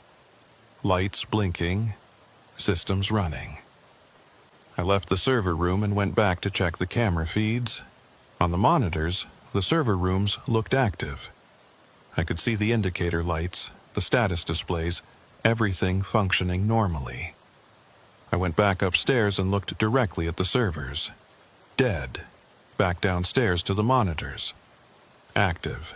The building was showing me 2 different realities simultaneously. I sat down at the security desk and tried to think. The logbook entries described a normal shift, uneventful, routine.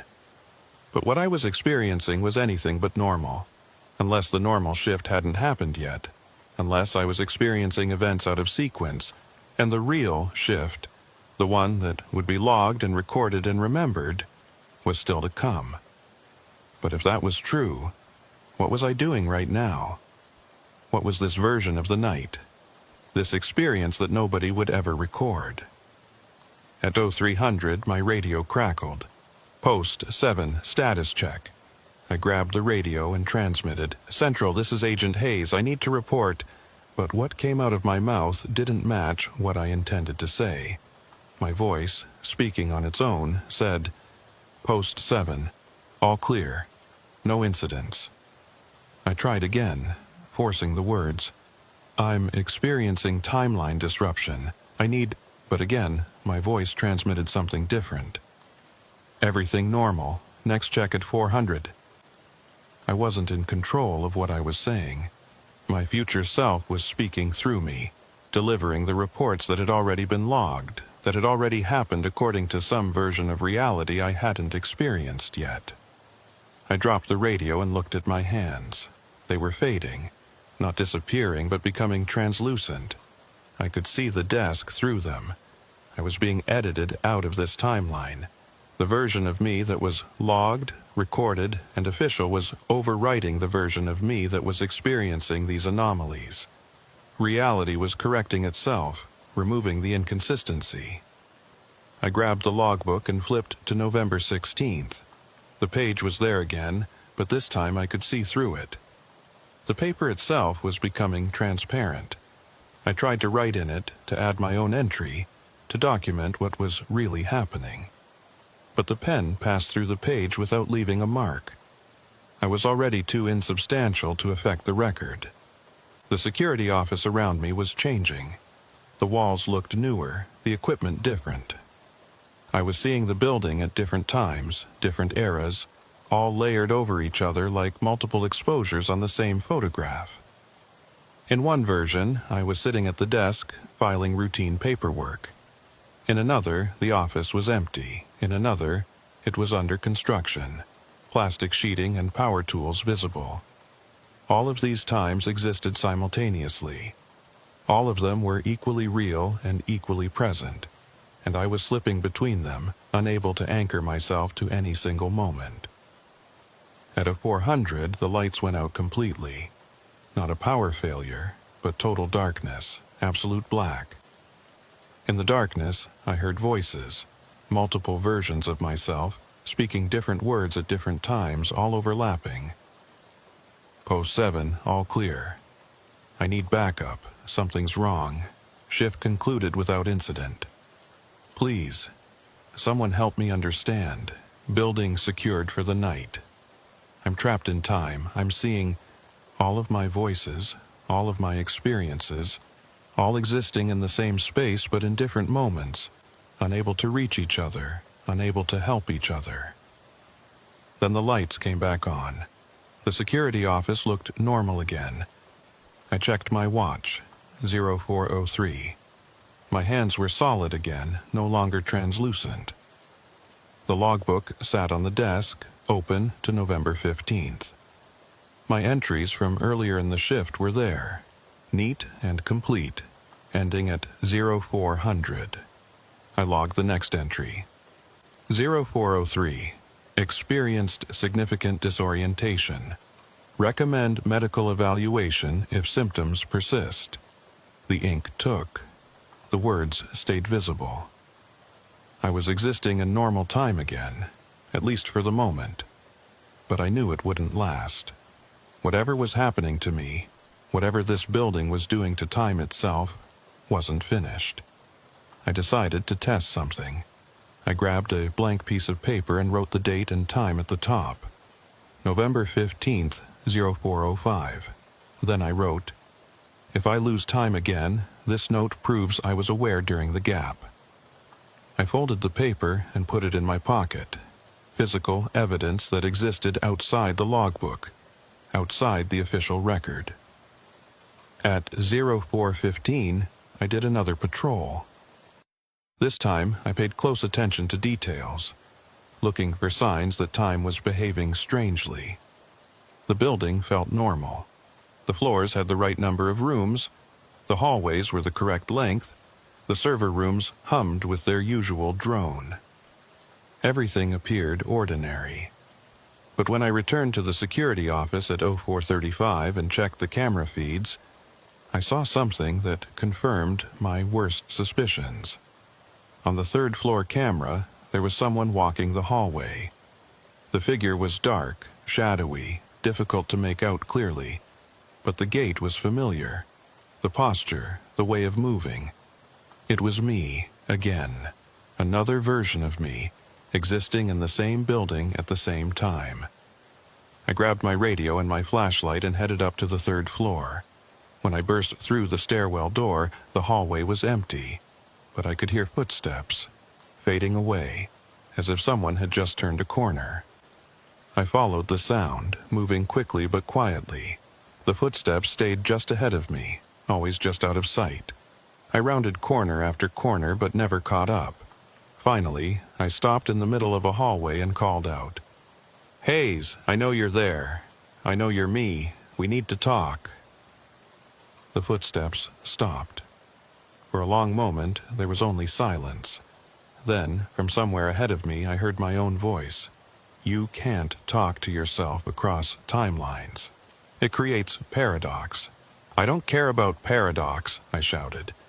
"I need to know what's happening. Why is time breaking down?" "It's not breaking down." My voice coming from empty air. "It's consolidating. All the versions of tonight are collapsing into the official record. The shift that gets logged is the only one that will exist when the process is complete." What about me? What about what I'm experiencing right now? You're a deviation, an anomaly. You weren't supposed to be aware of the process. Most agents aren't. They work their shift, log their activities, and never notice the editing. I felt cold understanding wash over me. This happens every shift? Every night in this building? Every night. The building exists in multiple timelines simultaneously. It's a side effect of the communications equipment, the encryption protocols. They fold space-time to ensure secure transmission, but the folding creates overlap. Multiple versions of the same shift happening in parallel. And the logbook? The logbook is the anchor. Whatever gets written there becomes the official timeline. Everything else gets edited out, smoothed over, made to have never happened. I leaned against the wall, my mind reeling. Why am I aware of it? Why can I see the other timelines? I don't know. My voice from the empty hallway sounded tired. Maybe you're sensitive to temporal distortion. Maybe it's random. But being aware makes it worse. The building will try harder to edit you out. I saw myself becoming transparent. That's the editing process. You're being removed from this version of reality. When it's complete, you'll only exist in the logged timeline. You won't remember any of this. You'll remember a normal, routine shift, nothing unusual. I don't want to forget. You don't have a choice. Sadness in my own voice, echoing back to me from someone who was me but wasn't. The building always wins. The record always takes precedence. Why are you telling me this? A long pause. Because I remember. Somehow, part of me remembers. And I think you need to know even if you won't remember later. You need to know that what you're experiencing is real. The hallway lights flickered. When they stabilized, I was alone. No footsteps. No voice. Just empty corridor. I went back to the security office and sat at the desk, staring at the logbook. The November 16th entries were back, written in my handwriting, describing a shift I couldn't remember working. I pulled out the note from my pocket, the one I'd written at 0405. The paper was there, but when I unfolded it, the page was blank. The ink had vanished or had never existed. I grabbed a pen and tried to write on the blank paper. The ink flowed normally. I wrote, "The building at its time. The logged shift is all that will remain." I folded the paper and put it back in my pocket, knowing it would probably be blank again soon, but needing to try. At 0500, Reynolds called on the radio. "Post 7, this is Reynolds. Early check-in, how's the shift going?" I picked up the radio. "Reynolds, I need to ask you something. Did you ever experience temporal anomalies during your shifts here? Lost time, overlapping moments?" Static. Then, "Post 7, I'm not reading you clearly. Can you repeat?" I tried again, speaking slowly and clearly. "Have you ever noticed anything strange about time in this building?" More static. "Post 7, you're breaking up. Try again at the next scheduled check-in." She couldn't hear me. Or the building wouldn't let her hear me. Any attempt to communicate what was really happening got scrambled, translated into static, lost in transmission. I looked at the computer screen. The camera feeds were all showing normal operations. Nothing unusual. A quiet night at a secure facility, exactly as it should be. But I knew better now. I knew that beneath the surface, time was folding and unfolding. Multiple versions of reality playing out simultaneously, all but one destined to be edited into non-existence. At 0530, I started end-of-shift protocols. I checked all the systems one final time, secured the files, prepared the handover documentation. Everything by the book. Everything normal. Except I knew none of this was real. The shift I was completing wasn't the shift that would be logged. Tomorrow, when I tried to remember tonight, I would recall something different. Something official and recorded and devoid of anomalies. The version of me that experienced the truth would be edited out, replaced by a version that saw nothing unusual. At 0545, I made my final logbook entry. Shift concluded. Building secured. All systems normal. Haze. The moment I finished writing my signature, I felt something shift. The air pressure changed, like a great weight lifting. The lights seemed brighter, the shadows less deep. The quality of time itself felt different, more linear, more stable. I looked at the logbook. November 16th was gone again. The pages jumped directly from the 15th to the 17th.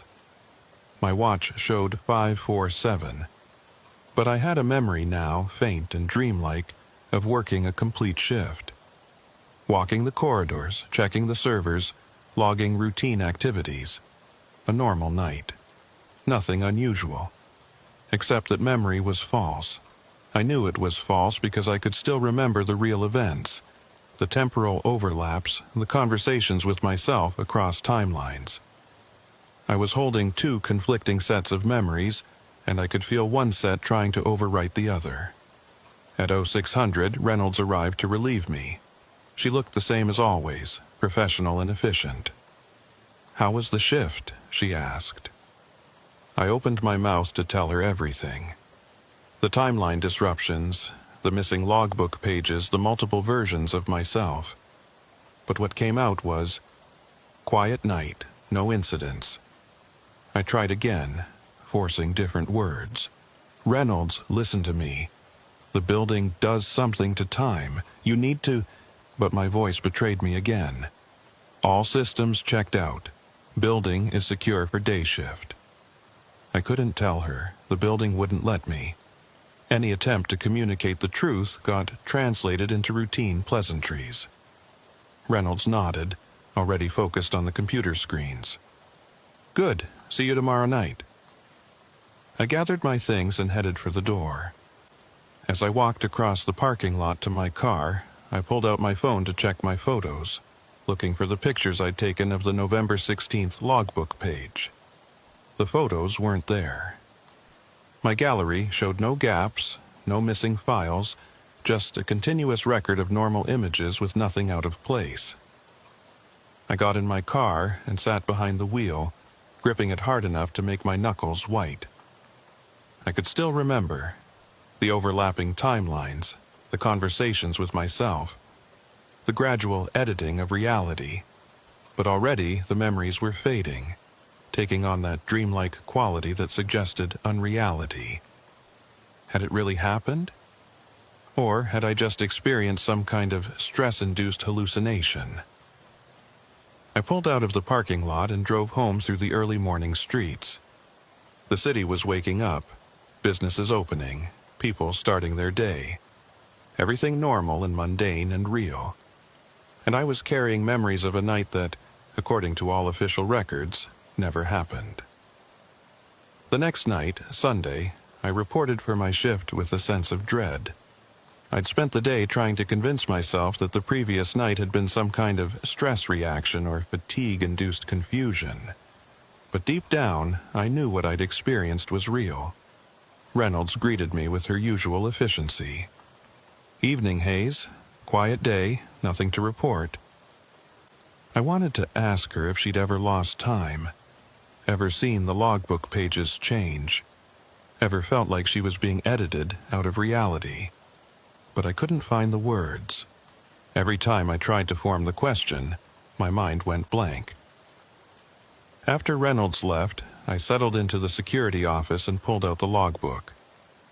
I flipped through the pages carefully, checking each date. November 15th was there, with my entries from 2 nights ago. November 17th showed entries from tomorrow's shift, written by an agent whose name I didn't recognize. Collins. But November 16th, last night's date, simply didn't exist in the book. I checked my own memory. I could remember working last night. I remembered a quiet shift, routine patrols, nothing unusual. But I also remembered something else, something that felt more like a dream. Temporal overlaps, missing pages, conversations with myself. 2 sets of memories, incompatible with each other, both claiming to be real. I pulled out my phone and opened the Notes app. I typed, "If time breaks again, read this. Last night was real. The building edits time. Trust what you experience, not what you're told." I saved the note and set it as a pinned message so I couldn't miss it. At 1900, I started my first patrol. The building felt normal, perfectly ordinary, just hallways and offices and equipment. Nothing sinister. But as I walked the 3rd-floor corridor, I noticed something. On one of the office doors was a placard that read, "Communications Director Collins." Collins, the name that would be in tomorrow's logbook. An agent who would work the shift after mine. I tried the door, locked. But through the small window I could see the office was occupied. Someone was sitting at the desk writing something. I knocked on the window. The figure at the desk didn't respond, didn't even look up, just kept writing. I knocked harder. "Hey, this floor is supposed to be empty." No response.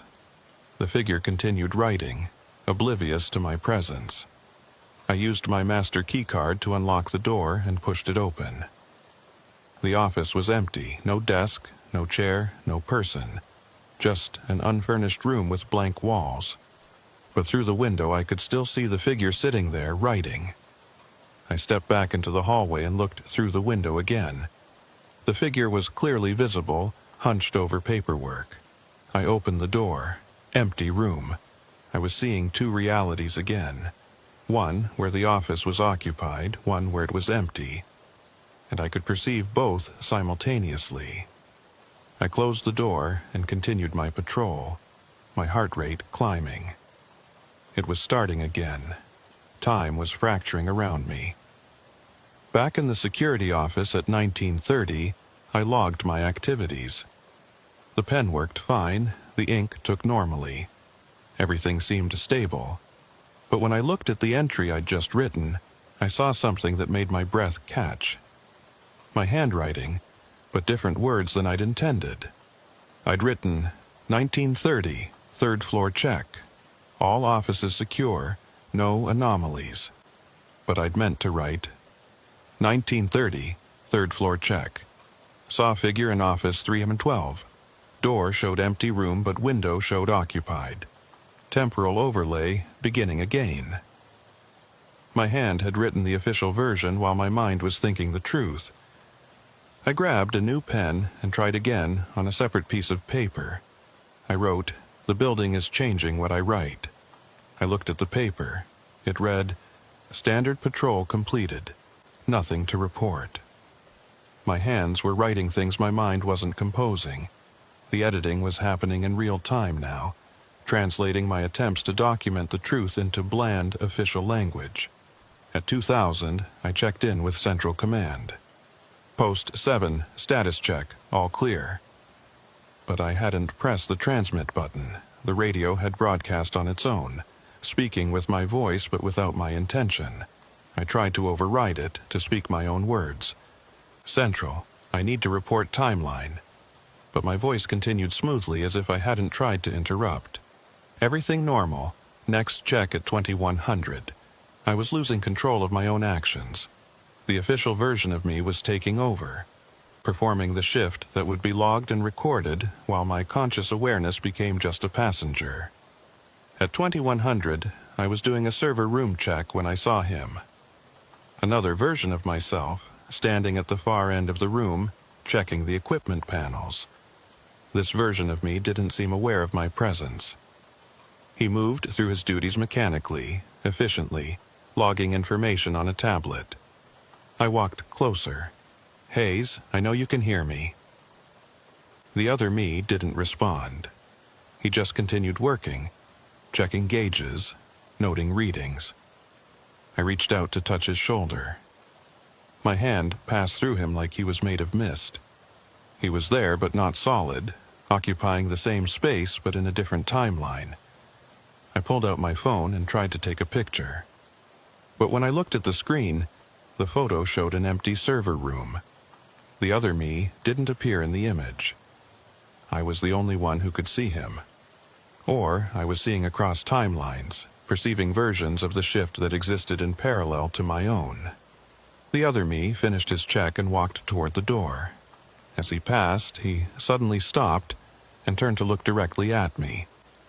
For a moment, our eyes met. His expression showed confusion and recognition. Then he spoke. "You're still aware?" "Yes," I said. "Are you?" "I think so, but I'm not sure which version is real. Am I the one logging the official shift, or are you?" "I don't know," I admitted. "Maybe we both are. Maybe there are dozens of versions of us, all working this shift simultaneously, all thinking we're the real one." The other me looked troubled. "If that's true, which one survives? Which version gets to keep existing when the timelines consolidate?" Before I could answer, he flickered and vanished. Just gone, like a candle blown out. I stood alone in the server room, surrounded by humming equipment, feeling more isolated than I'd ever felt in my life. At 2200, I found myself back at the security desk with no memory of returning there. I'd lost 10 or 15 minutes, a gap in my awareness where my body had apparently continued working while my consciousness was absent. I checked the logbook. New entries had appeared, written in my hand documenting activities I didn't remember doing. 21:30. Checked external perimeter. All access points secure. 21:45. Responded to motion sensor alert on second floor. False alarm, equipment adjustment. I had no recollection of any of this. But the logged version of me had apparently experienced these events and recorded them faithfully. I was splitting. My awareness and my physical actions were diverging, becoming separate entities. The official me was performing the shift while the conscious me was trapped in a state of disconnected observation. At 2300, I decided to try an experiment. I went to the third floor and positioned myself in the middle of the long corridor. Then I waited. According to the pattern I'd observed, I should see myself patrolling this hallway at some point. Another version, in another timeline, performing the same duties. I waited. 5 minutes, 10, 15, then I heard it. Footsteps on the stairs. The door at the far end opened and I saw myself walk through. This version of me moved purposefully down the corridor, checking doors. When he reached the middle, where I was standing, he walked right through me. No collision, no acknowledgement. He occupied the same space I did, but in a different slice of time.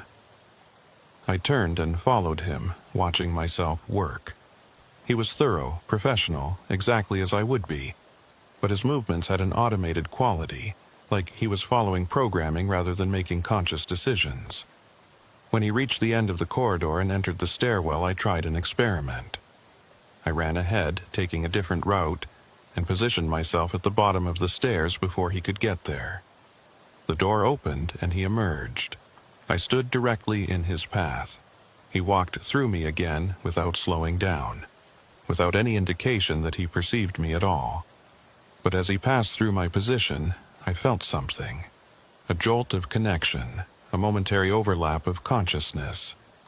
For just an instant, I could feel what he was feeling, think what he was thinking. He wasn't aware of the temporal anomalies.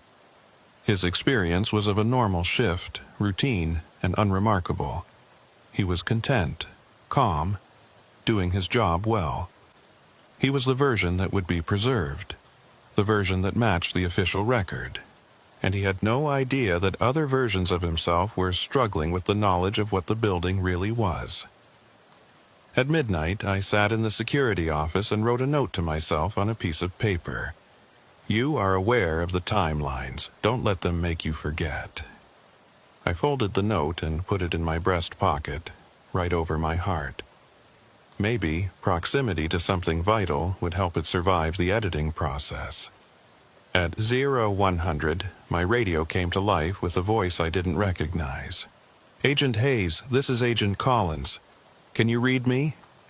Collins, the agent who would work tomorrow night's shift.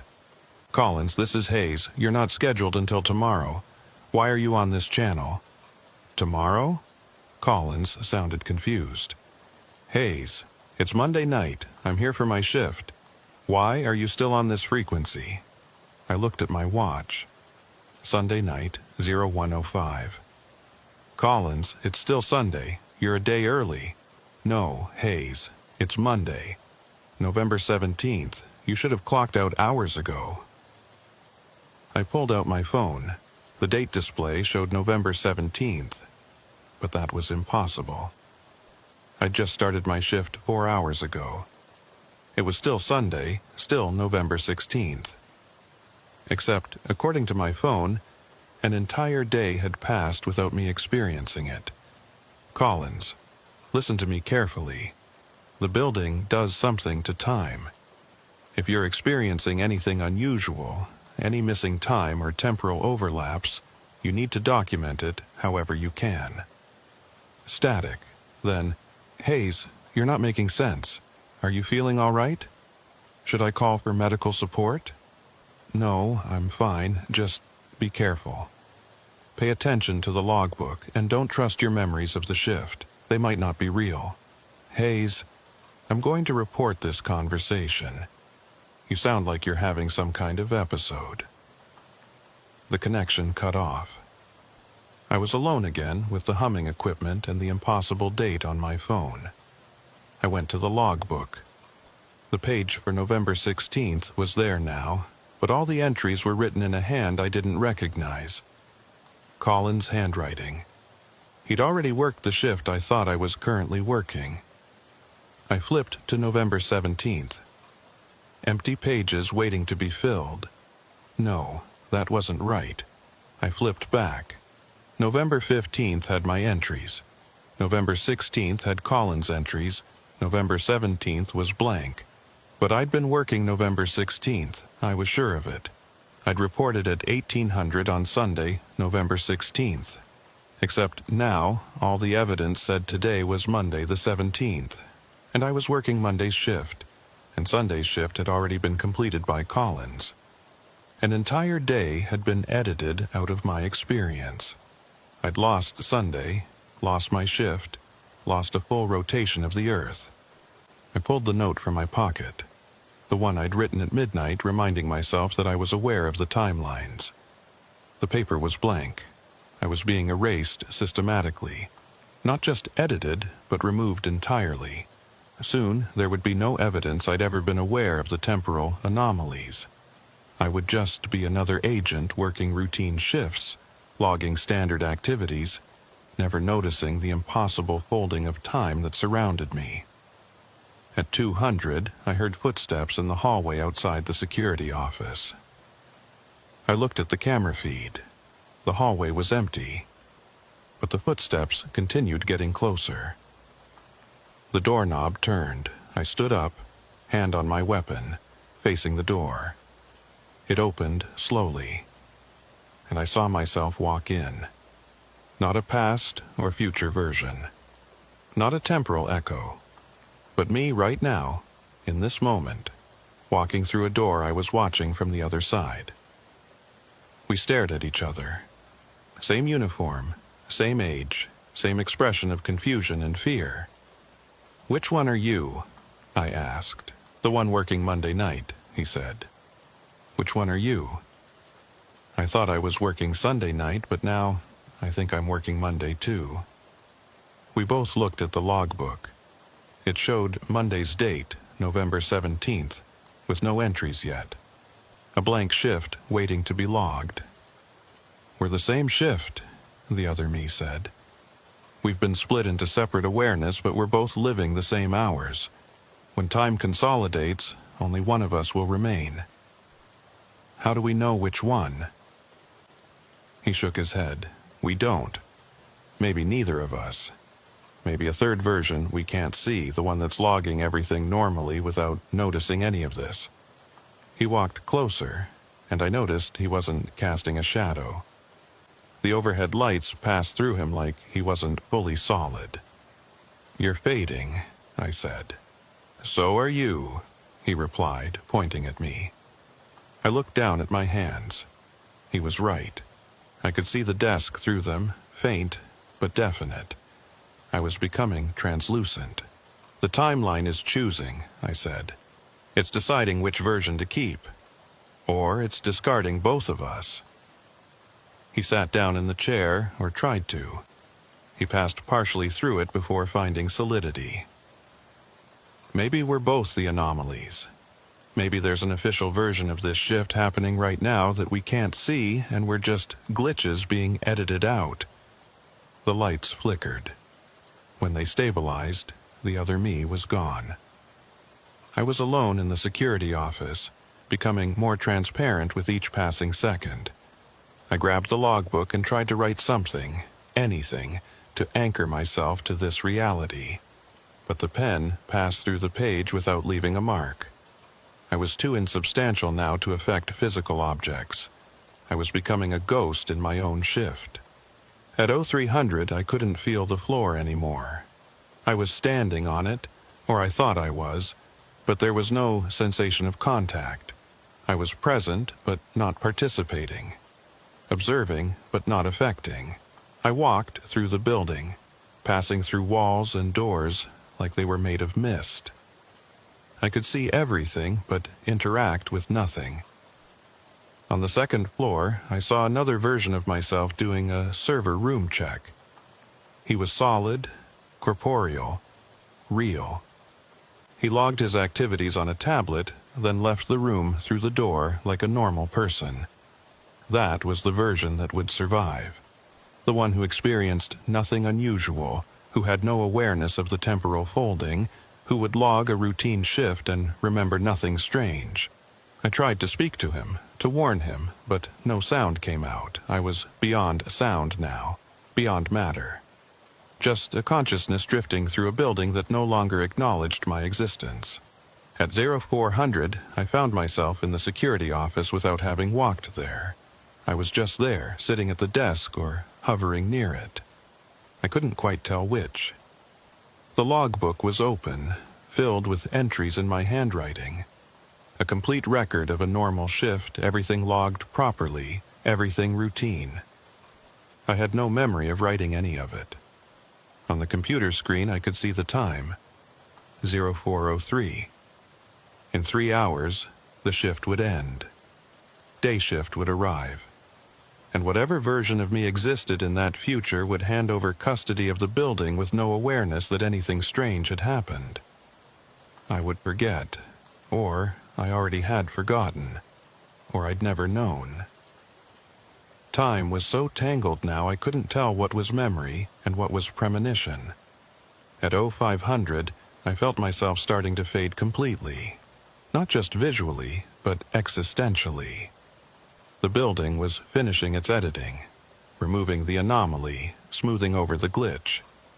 Soon, I would simply cease to be, and only the official version would remain. I made one last attempt to leave evidence. I tried to write on the wall, scratch something into the desk, leave any mark that would prove I'd been aware. But I couldn't affect anything. I was less than a ghost. I was a memory. The building was actively forgetting. The last thing I remember from that night was watching the sun come up through the window. Dawn light filling the security office, illuminating the desk and the logbook and the empty chair. No one sitting there. The shift already ended. Day staff arriving, going about their normal routines, never knowing that something impossible had just occurred in the building they worked in. And me, watching from nowhere, from a slice of time that didn't exist in any official record. Then, even that faded. I woke up in my car in the parking lot. The sun was high overhead, mid-afternoon by the look of it. My phone showed 14:30 hours, Monday, November 17th. I had no memory of how I got there. The last thing I clearly remembered was starting my shift Sunday night at 1800. Everything after that was confused, fragmented, like trying to remember a dream. I checked my phone. No missed calls, no messages. I pulled up my work schedule. It showed I'd worked Sunday night as planned, then called in sick for Monday night's shift. But I had no memory of calling in sick. I had no memory of leaving the facility. I had no memory of the last 20 hours. I drove home slowly, trying to piece together what had happened. The harder I tried to remember, the more the memories slipped away, replaced by a vague sense of routine and normalcy. By the time I reached my apartment, I'd convinced myself that I must have caught some kind of bug, worked through it Sunday night, then gone home sick Monday morning. That made sense. That was logical. The other memories, the temporal overlaps, the fading reality, the multiple versions of myself, those were clearly just stress-induced hallucinations. Fever dreams, nothing real. I spent Monday evening resting, convinced I'd just had a rough shift and let my imagination run wild. Tuesday, I reported for my shift as usual. Reynolds briefed me on the usual protocols. Everything normal. I settled into the security office and pulled out the logbook. I flipped to Sunday, November 16th, to review my entries from that shift. The page wasn't there. The logbook jumped from November 15th to November 17th with no indication anything was missing. I stared at the impossible gap. A full day, missing from the official record. My shift, the one I'd worked 2 nights ago, simply didn't exist according to the logbook. I flagged down Reynolds before she could leave. The logbook is missing a page. November 16th. She looked at the book, flipped through it carefully. I'm not seeing any missing pages, Hayes. The dates are sequential. But Sunday's shift isn't here, the 16th. Reynolds looked at me oddly. Hayes, the 16th was Monday. You called in sick, remember? Collins covered your shift. His entries are right here, November 16th. She pointed at the page. It clearly showed November 16th, with entries and handwriting I didn't recognize. Collins's shift. That's not right, I said. I worked Sunday the 16th. I remember starting my shift. Hayes, Sunday was the 15th. You worked that shift. Here are your entries. Then you called in sick Monday the 16th. Collins covered for you. And today is Tuesday the 17th, your regular shift. See? All accounted for. She showed me the calendar. She was right. November 16th had been a Monday. Sunday was the 15th. But I had crystal clear memories of reporting for work on Sunday the 16th. I remembered Reynolds briefing me. I remembered the date on the logbook. Except now, all evidence showed I was wrong. The calendar, the logbook, Reynolds' account, everything contradicted my memory. Are you feeling all right? Reynolds asked, concerned now. Maybe you should take another night. You might still be sick. No, I'm fine, I said quickly. Just confused about dates. I'll be fine. After she left, I sat in the security office and pulled out my phone. I checked my work logs, my personal calendar, everything I could think of. They all showed the same thing. I'd worked Friday the 14th, Sunday the 15th, and was now working Tuesday the 17th. The 16th had been my scheduled night off. I'd called in sick, and Collins had covered. But I didn't remember calling in sick. I didn't remember being sick on Monday. I remembered working Sunday night, the 16th. I remembered temporal anomalies, overlapping timelines, multiple versions of myself. Two conflicting sets of memories, both claiming to be real, but only one supported by evidence. I tried to call Collins to ask him about his shift on the 16th, but there was no Collins in the facility directory. I checked the logbook again. The entries for the 16th were clearly there, but I couldn't read them. Every time I tried to focus on the words, they seemed to blur and shift. At 2100, I did my first patrol. The building felt normal. I checked the third floor, walked past Office 312. The placard on the door read Storage Room 312. No mention of any Collins. I opened the door. Empty storage space exactly as it should be. I walked the entire floor, checking every office. None of them showed any signs of recent occupancy. They all had that abandoned quality of spaces that hadn't been used in years. Yet someone named Collins had supposedly worked a shift here Monday night and logged the activities in the official book. Back in the security office, I tried an experiment. I grabbed a pen and wrote in the logbook, 2115, third floor check, investigated discrepancy regarding missing shift log. I watched the words as I wrote them. They looked normal, permanent ink on official paper. I looked away for a moment, then looked back. The entry had changed. It now read, 2115, third floor check. All offices secure. No anomalies. I grabbed the pen and immediately wrote below it. Previous entry altered. Building is editing the logbook in real time.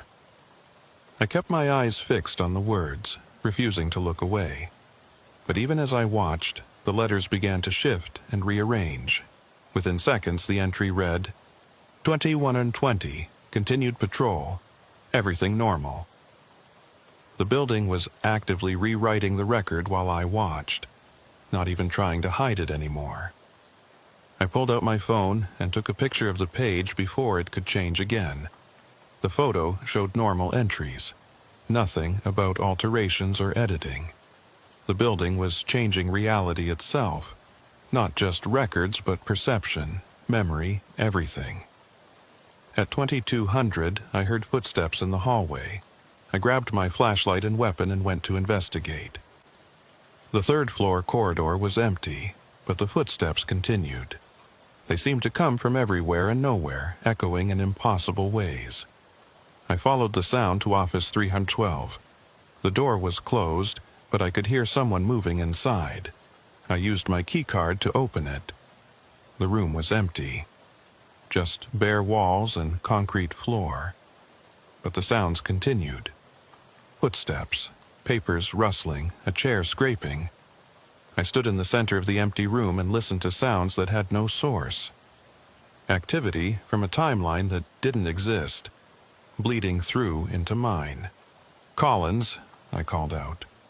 I know you're here. I know you worked Monday night. I need to know what you experienced. The sounds stopped. Complete silence. Then, very faintly, I heard a voice. My voice. There is no Collins. There never was. That shift doesn't exist. We don't exist. Who am I talking to? I asked the empty room. You're talking to yourself. The version of you that worked the shift that never happened. The version the building edited out. If you were edited out, how can you still exist? I don't exist. Not really. I'm just an echo, a remnant that got caught in the machinery. A ghost of a shift that was removed from the timeline. I felt cold understanding settle over me.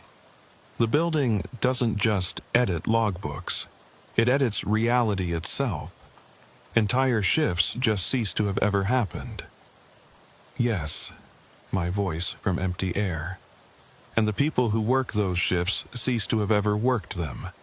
Their experiences, their memories, their very existence during those hours, all removed, smoothed over, made to have never been. But I remember working Sunday the 16th, even though everyone says I called in sick. You remember because you were there. You're one of the echoes now. The building couldn't completely erase you. Part of you remains, aware of what was taken. How many others are there? How many shifts have been erased? Look at the logbook, really look at it. Not at the pages that are there, but at the spaces between them. I went back to the security office and examined the logbook carefully. The binding, the page edges, the thickness of the book. It was too thin. A year's worth of daily entries should have made the book much thicker.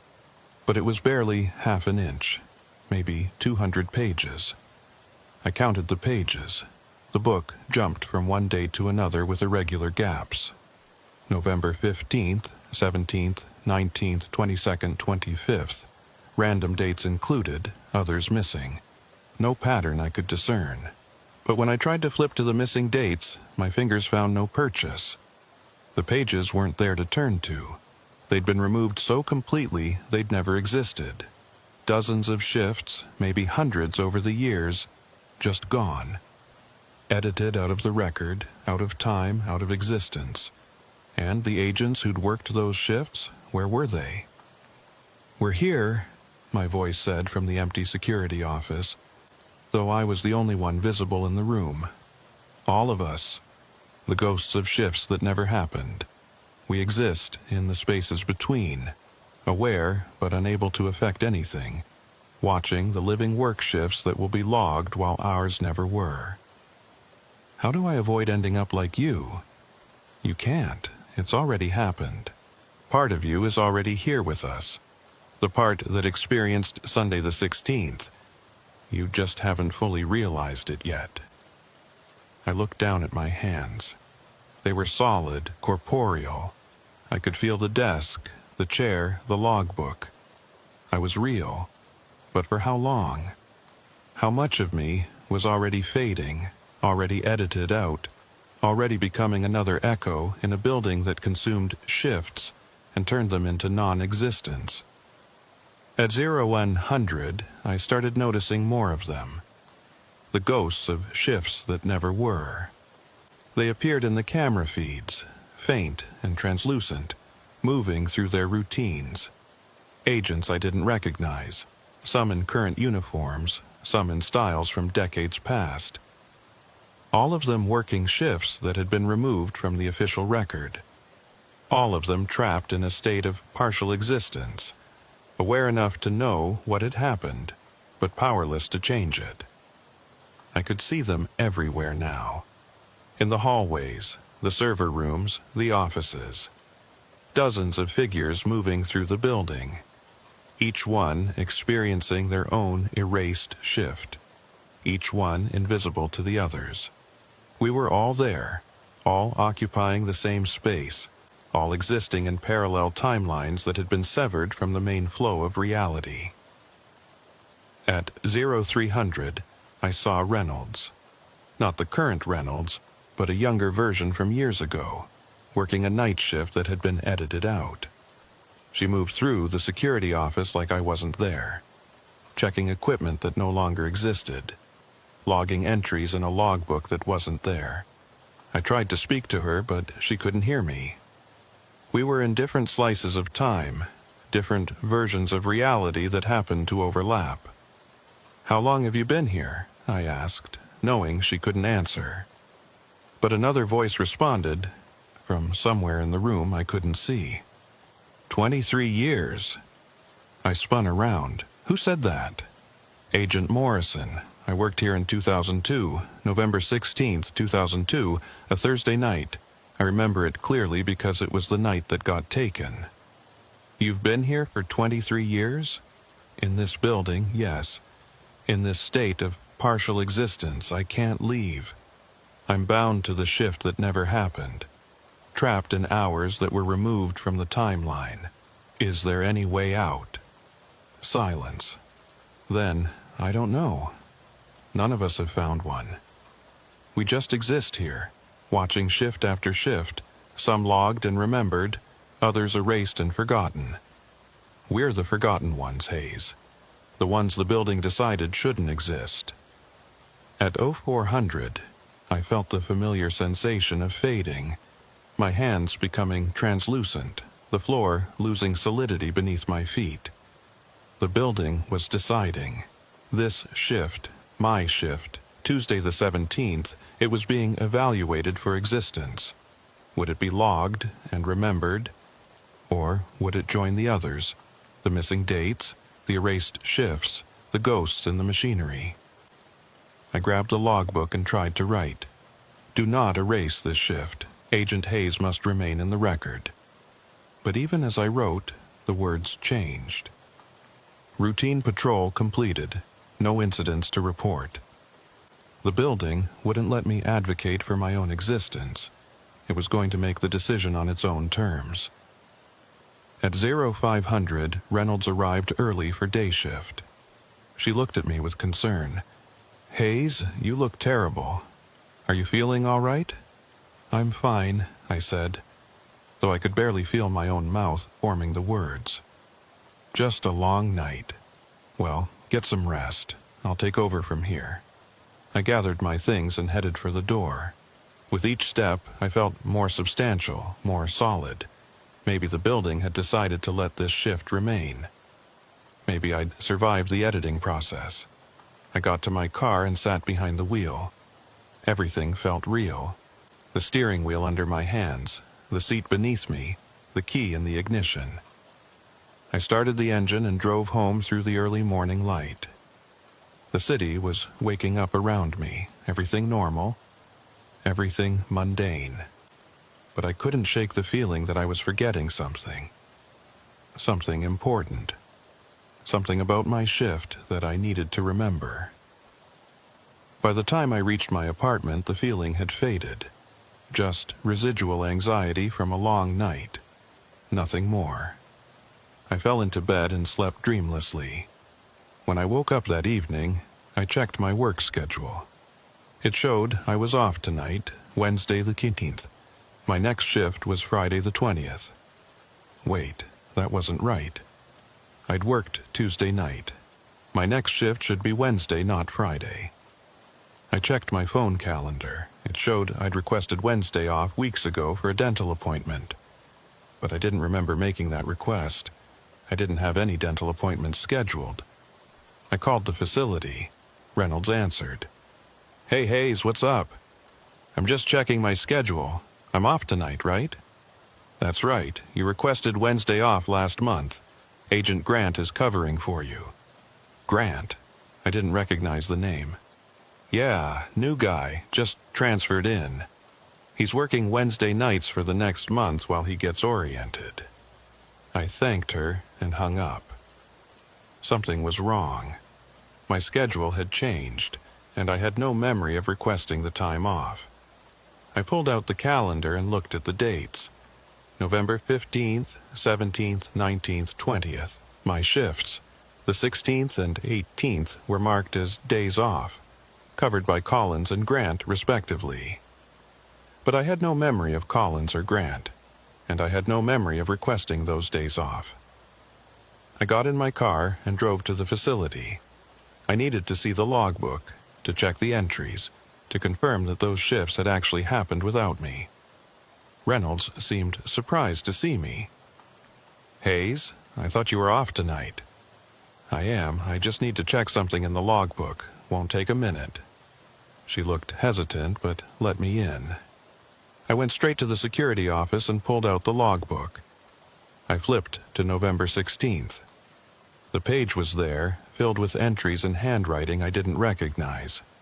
I flipped to November 18th, today, another page, more entries in different handwriting. Both shifts had happened, both were logged and official. But I had no memory of being absent, no memory of these other agents working my shifts. "Reynolds," I called out. "Who is Collins?" She came into the security office. "Collins? Never heard of him. Why?" I pointed at the November 16th entries. "He worked this shift. It's logged right here." Reynolds looked at the page. "Hayes, those are your entries. That's your handwriting." I looked again. She was right. The handwriting was mine. My signature at the bottom of each entry. But I hadn't written them. I'd never even been here on the 16th. I'd called in sick. Except now, the official record showed I'd worked that night and written these logs myself. "Hayes, are you sure you're feeling all right?" Reynolds asked gently. "Maybe you should see medical. You seem really confused." I left without answering. Got in my car and drove aimlessly, trying to make sense of what I was experiencing. The building was rewriting my history, not just the official logs, but my actual past. Shifts I hadn't worked were being added to my record. Shifts I had worked were being removed. My personal timeline was being edited and reorganized according to rules I didn't understand. By the time I got home, I'd convinced myself that I was just tired, stressed, maybe coming down with something. The confusion would pass. But deep down, in a place I couldn't quite access consciously, I knew the truth. I was being edited, systematically. Shifts were being added and removed, memories were being altered, my very existence was being reorganized. And soon, I would forget that anything unusual had ever happened. I would remember only what the building wanted me to remember. I would be just another agent working routine shifts, logging standard activities, never noticing the impossible machinery that surrounded me, never knowing that parts of me had been removed, edited out, made to have never existed. The building always wins. The record always takes precedence. And the agents who realize what's happening, we become echoes, ghosts, fragments of shifts that never were, aware enough to know we've been erased but powerless to prove it. I'm writing this now while I still can, while I still remember. But I know that soon these words will change. They'll become something ordinary, something bland and official. And I'll forget I ever wrote them, just like I'm forgetting everything else. The building is patient. It's been here longer than any of us. It will be here long after we're gone, and it will keep editing, keep removing, keep rewriting. Until only the shifts it approves remain, until only the agents it wants survive. The rest of us will be here, in the spaces between, in the hours that never happened, in the timeline that was erased. We'll be the ghosts in the machinery, the shifts that were never logged. If you're reading this, if somehow these words survived the editing process, please know that we exist. We're real. We were there. We just weren't allowed to remain. And if you work nights in a building that seems to play with time, pay attention to the logbook. Look for the missing dates. Notice the gaps. Because every gap is a shift that was erased. And every erased shift is an agent who became an echo.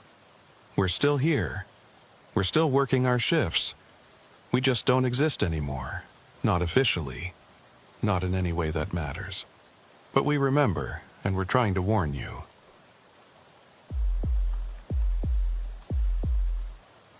My name is Grant, and I've been with the United States Secret Service for 8 years. I've protected presidents, secured foreign dignitaries, and worked more high-stress details than I can count. But nothing in my training prepared me for the White House after 3 a.m. They don't tell you about the 3 o'clock rule during orientation. It's not in any manual, not part of any official briefing. You learn about it from the other agents, the ones who've worked the overnight interior posts long enough to know. They tell you in quiet voices during shift changes when no supervisors are listening. After 3 in the morning, you follow protocol exactly. No deviations, no improvising, no matter what you see or hear. You do your job by the book. and you don't ask questions. I didn't understand what they meant until my third week on the night shift. My assignment was straightforward enough. Interior security, second floor of the White House residence. The shift ran from 2200 to 0600 4 nights a week. During those hours, the first family was usually asleep. The building was quiet, and my job was to maintain a presence, monitor the hallways, and respond to any security concerns. The second floor of the residence is where the first family lives. Private quarters, bedrooms, sitting rooms. The spaces where they can be away from the public eye. During the day, it's active with staff, family members, and occasional visitors. But at night, after about 11 p.m., it's supposed to be quiet. Everyone asleep, lights dimmed, just silence and stillness. That's the theory anyway. My supervisor was Agent Walker, a 15-year veteran who'd worked more night shifts than anyone else in the detail. He was in his mid-40s, with gray creeping into his hair and the kind of calm demeanor that came from seeing everything twice. On my first night, Walker walked me through the protocols. "Your post is here," he said, indicating a position near the center hall. "You maintain visibility of the main corridor. You check in every 30 minutes on the radio, and you respond to any unusual activity." "Define unusual," I said. Walker paused, choosing his words carefully. "Anything that deviates from normal residential patterns. Unexpected movement, unauthorized persons, security system alerts. Use your judgment." "What about the first family? If they can't sleep and decide to walk around?" "You maintain a respectful distance, you don't engage unless engaged, and you log it in your report. But honestly, that almost never happens. Most nights, once everyone's asleep by 11 or so, they stay asleep until morning." He showed me the posting log, a simple clipboard where I'd note the time of my checks and any observations. The previous week's entries were mind-numbingly boring. 23:30, corridor check, all quiet. 00:00, hourly check, no activity. 0:30, routine patrol, building secure. Walker looked at me seriously. "Grant, I need you to understand something. This is an easy post if you follow the rules. Stay alert, log your activities, don't overthink things. Can you do that?" "Of course," I said. "Good." He hesitated, then added, "And if you notice anything strange after 3 in the morning, just maintain protocol. Don't investigate too deeply. Don't try to explain it. Just note it if necessary and move on." "What kind of strange things?" "You'll know if it happens. Just remember what I said. Protocol first, always." That should have been a clearer warning. But I was new, confident, and certain I could handle anything the assignment threw at me. Walker left at 22:30, and I took my post in the center hall. The second floor was quiet, just as he'd described. Soft lighting from wall sconces, thick carpet muffling any sound. The kind of stillness you only get in a building after everyone's gone to bed. I did my first check at 2300, walked the main corridor, checked the side hallways, confirmed all the doors were closed, everything normal. I logged it and returned to my post. The next few hours passed slowly. I did checks every 30 minutes, radioed in my status, maintained my position. Around midnight, I heard some movement from one of the bedrooms. Footsteps, the sound of a bathroom door closing. Normal nighttime activity. I noted it in the log and continued my watch. At 0100, I did another patrol. The building felt different at this hour, more isolated. During earlier checks, I could still sense the residual energy of the day, like the building was still settling. But after 1 in the morning, that faded completely. It felt like I was the only person awake in the entire structure. I checked the treaty room, the center hall, the west sitting hall, all secure. started to head back to my post. That's when I noticed the temperature had dropped. Not dramatically, but enough to notice. I could see my breath fogging slightly in the air. I made a note to mention it to maintenance in the morning. Old buildings had climate control issues. At 200, I radioed in my status. Second floor post, hourly check, all clear. The response came back. Copy that. Weather's changing outside, might affect building temperature. Let us know if it becomes an issue. So they'd noticed it too. That was reassuring. Just a normal fluctuation. At 0:30, I was standing at my post when I heard something that made me pause. Music. Very faint, barely audible, coming from somewhere down the hallway. I listened carefully. It sounded like a piano, playing a melody I didn't recognize. Soft, melancholic, the kind of thing you might hear in an old movie. I checked my watch. 0237. Still within normal hours. Maybe someone couldn't sleep and was playing music quietly. It wasn't unheard of. I walked toward the sound, moving quietly down the hallway. The music seemed to be coming from the direction of the yellow oval room. As I got closer, the melody became clearer. Definitely a piano, playing with skill, someone who knew what they were doing. I reached the door to the yellow oval room. It was closed, but I could hear the music clearly now, coming from inside. I knocked softly. "Excuse me, this is Agent Grant. Is everything all right?" The music stopped immediately. Complete silence.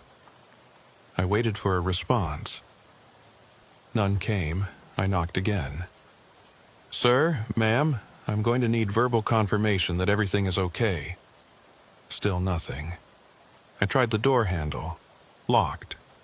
I pulled out my master key and unlocked it, pushing the door open slowly. The room was empty. No piano, no person, no music. Just furniture and shadows. I stepped inside and looked around carefully. The yellow oval room didn't have a piano. Never had, as far as I knew. It was furnished with couches and chairs, antique pieces that had been there for years. I checked the room thoroughly. Nothing out of place, no sign of any disturbance. But I definitely heard music coming from this room. I closed the door and locked it, then radioed in. Second floor post. Investigated possible audio source in yellow oval room. Room is secure, no occupants, no issues found. Copy that. Could have been sound traveling from another area, old building acoustics. That made sense. Sound did strange things in historical buildings. I logged the incident and returned to my post. At 02:45, I noticed the lights in the hallway seemed dimmer than before. Not off, just reduced, like someone had lowered them using a dimmer switch. I checked the control panel near my post. Everything was set to normal levels, but the lights were definitely dimmer. I could barely make out the far end of the hallway now. I radioed in again. Second floor post. Lighting appears to have decreased. Possible electrical issue. Stand by, we'll check the systems. I waited. The lights stayed dim. The temperature seemed to have dropped further. My breath was clearly visible now.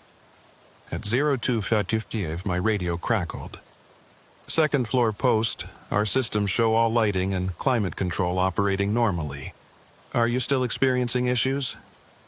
I looked at the hallway. The lights were dim, the air was cold, those were facts. But according to the monitoring systems, everything was fine. Affirmative, I said. Visual conditions appear darker than normal. Temperature feels significantly decreased. Copy. We're flagging it for maintenance. Continue normal duties. I checked my watch. 02:57. 3 minutes until 3 in the morning. I don't know why I was watching the time so closely. Something about Walker's warning, about the way he'd emphasized the 3 o'clock rule, made me pay attention to the approaching hour. At 02:59, the hallway lights flickered once. Just a brief flutter, then steady again. At 0300 exactly, everything changed. The temperature plummeted. I could see thick fog forming with each breath. The lights dimmed to almost nothing, just barely enough to see outlines and shapes. And the quality of the silence changed. It went from the peaceful quiet of a sleeping building to something heavier, more oppressive. Like the building itself was holding its breath, I stood very still, every sense on high alert. Something fundamental had shifted. The building felt different now, charged with a presence that hadn't been there a minute ago. I heard a door open somewhere down the hallway. Not a quick movement, but slow and deliberate. The creak of old hinges, the soft click of a latch releasing. I turned toward the sound, my hand instinctively moving toward my weapon. A figure stepped out of one of the bedrooms. I could barely make out details in the dim light. Just a silhouette, tall and thin, moving with an odd, gliding motion. "Excuse me," I called out. "Please identify yourself." The figure didn't respond. It just stood there in the hallway, facing my direction but not moving. "This is Agent Grant with the Secret Service. I need you to identify yourself immediately." Still no response. The figure remained motionless. I pulled out my flashlight and aimed it at the figure. But when I clicked it on, the beam barely penetrated a few feet. The darkness seemed to absorb the light. I started walking toward the figure, maintaining protocol. "I'm approaching your position. Please remain still and keep your hands visible." As I got closer, I could see more details. The figure was wearing old-fashioned clothing, the kind you'd see in photographs from the 1800s. A dark suit, formal and archaic. The face was indistinct, like looking at someone through frosted glass.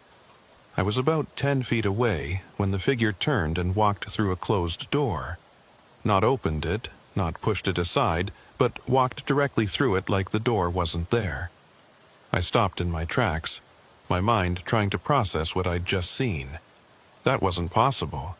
People didn't walk through solid objects. I reached the door the figure had disappeared through. The Lincoln bedroom. I tried the handle. Locked. I used my key and opened it.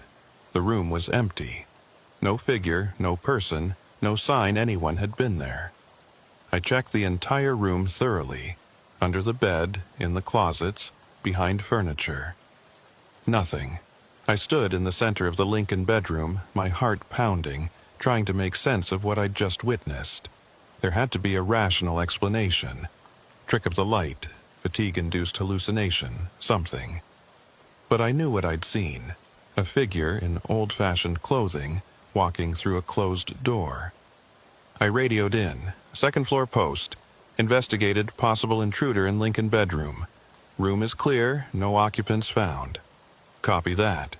Did you get a visual on the intruder? I hesitated. How could I explain what I'd seen in a way that wouldn't sound insane? Negative. By the time I reached the room, there was no one there. Might have been a shadow or lighting effect. Understood. Continue monitoring. I left the Lincoln bedroom and returned to my post. My hands were shaking slightly. I forced myself to calm down, to breathe steadily, to think rationally. Walker had warned me. After 3 in the morning, you follow protocol exactly. Don't investigate too deeply. Don't try to explain it. Just note it if necessary and move on. He'd known.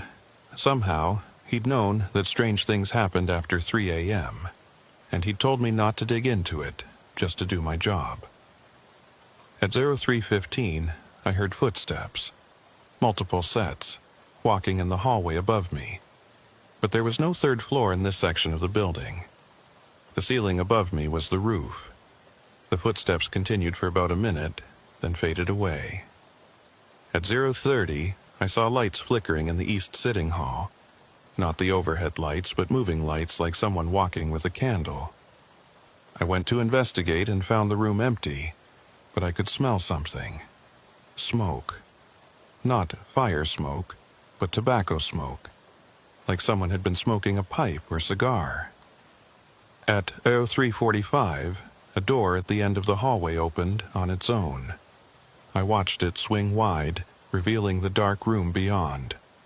I approached cautiously, weapon drawn now, protocol or not. The room was a guest bedroom, unoccupied according to the schedule. I stepped inside and found it empty, but the bed was unmade. Someone had been sleeping there. The sheets were disturbed, the pillow had an indentation from a head, but no one was supposed to be using this room. It had been vacant for weeks. I checked the sheets, they were warm, recently occupied. I radioed in again. Second floor post. Found evidence of unauthorized occupancy in guest bedroom 214. Investigating. Stand by. A longer pause than usual, then, Grant, what's your current time? I checked my watch. 0347. Another pause. Continue standard protocols. Don't deviate from your posting procedures, clear? There was something in the voice now, a tension I hadn't heard before. Whoever was on the other end of the radio knew what was happening. They knew about the 3 o'clock rule. Clear, I said. I left the guest bedroom and returned to my post. Around me, the White House after 3 in the morning was revealing itself. This wasn't the building I'd been guarding for the past few hours. This was something else, something that only emerged in the deepest part of the night. At 0400, I saw her. A woman in a long white dress, walking down the center hall with purpose.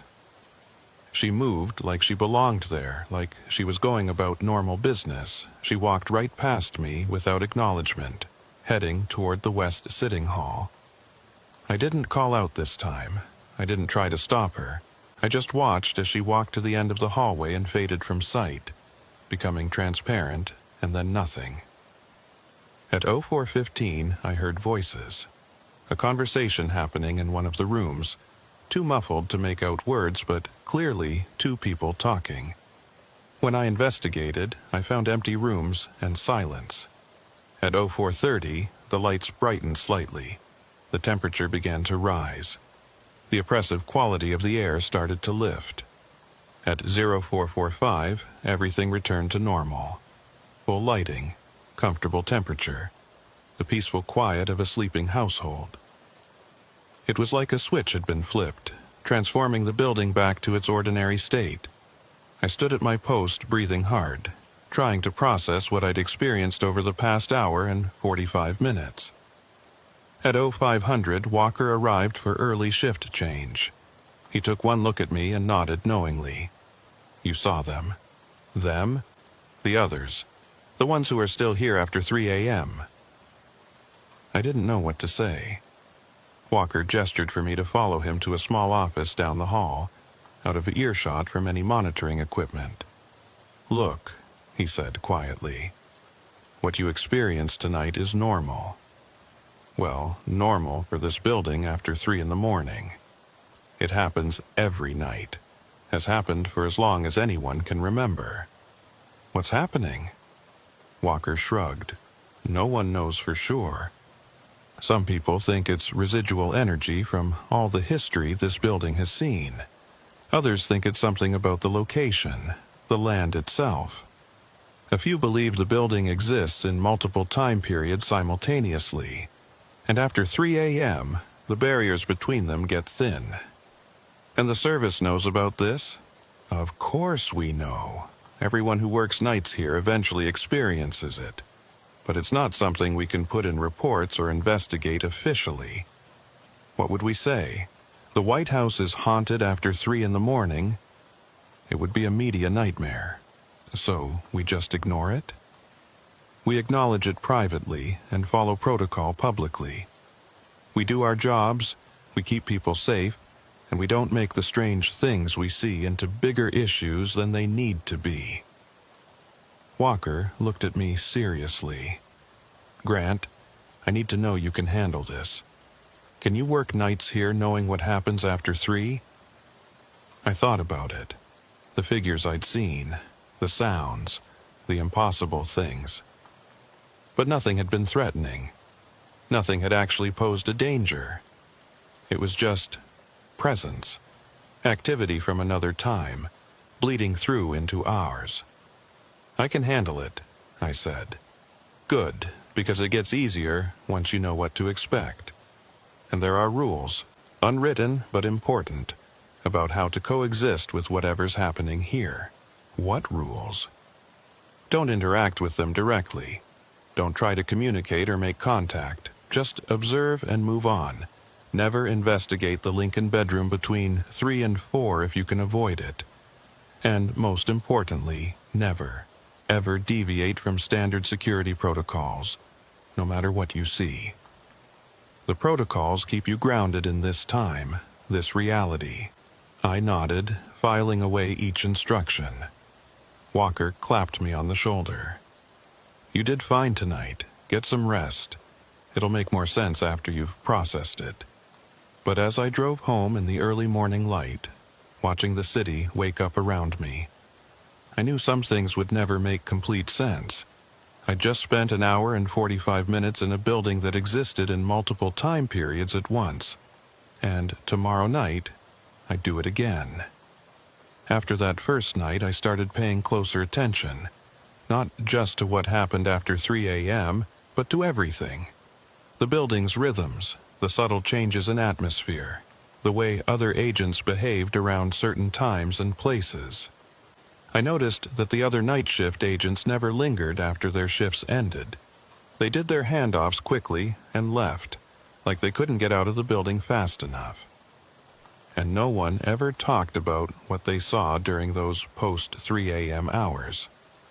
It was an unspoken agreement. We all experienced it, we all knew it was real, but we never discussed the details. My 4th night on the post, I started documenting patterns. Not officially, just in a private notebook I kept. I wanted to understand what I was dealing with, even if I couldn't explain it. The activity always began at exactly 3 o'clock a.m., not 2:59, not 3:01, but precisely at the top of the hour. Like a switch being flipped, the temperature always dropped first. Then the lights dimmed, then the sounds started, footsteps, voices, doors opening and closing. The figures appeared to follow specific routes. The woman in white always walked from the center hall to the west sitting hall. The man in the old-fashioned suit always emerged from the same bedroom and entered the Lincoln bedroom. There were others too, each with their own pattern, their own routine. They never acknowledged my presence. They moved through their activities as if I wasn't there, as if they were replaying scenes from another time. But sometimes, just sometimes, one of them would pause and look directly at me. Those moments were the most unnerving. The sense of being seen by something that shouldn't be able to see you. Being noticed by the past. 2 weeks into the assignment, I experienced my first deviation from the pattern. It was a Tuesday night. Quiet evening. Nothing unusual during the pre-3 a.m. hours. I'd done my checks, maintained my post, everything by the book. At 3 o'clock a.m., the familiar changes began. Temperature drop, lights dimming, the quality of silence shifting. At 3:15, I saw the woman in white making her usual walk down the center hall, but this time she stopped halfway down the corridor. She turned to face me directly, and she spoke. "He's coming." Her voice was distant, like hearing someone speak from underwater, but the words were clear enough. "Who's coming?" I asked, forgetting Walker's warning about not interacting. She didn't answer. She just turned and continued her walk, fading from sight at the end of the hallway. I stood frozen, processing what had just happened. In 2 weeks of observations, none of the figures had ever spoken. They just moved through their routines silently, unaware of the present. But she'd spoken to me, warned me about something. At 3:30, I found out what. I was doing a routine check of the treaty room when I heard a sound I hadn't heard before. Heavy footsteps, purposeful and steady, coming from the main staircase. These weren't the soft, gliding movements of the usual figures. These were solid, real, like someone actually walking up the stairs. I moved to investigate, hand on my weapon. The footsteps reached the second-floor landing and stopped. I could see a figure standing there. Unlike the others, this one was clear and solid, not translucent or indistinct. A man, tall and broad-shouldered, wearing what looked like a military uniform from the Civil War era. He stood at the top of the stairs, scanning the hallway like he was searching for something. Then his eyes locked on mine. For a long moment we stared at each other. This wasn't like the brief glances I'd gotten from other figures. This was direct, sustained eye contact. He saw me. Really saw me.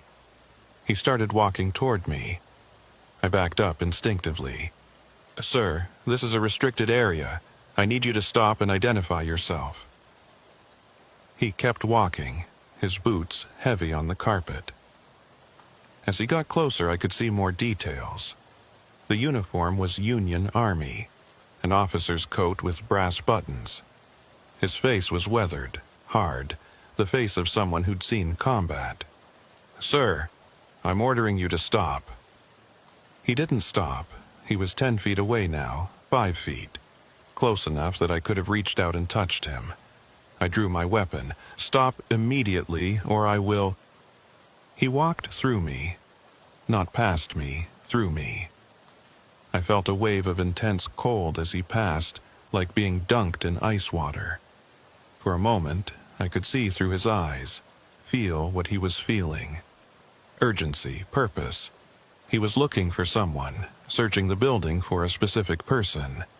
Then he was past me, continuing down the hallway. I turned and watched him check doors, moving with military efficiency. He reached the Lincoln bedroom and went inside.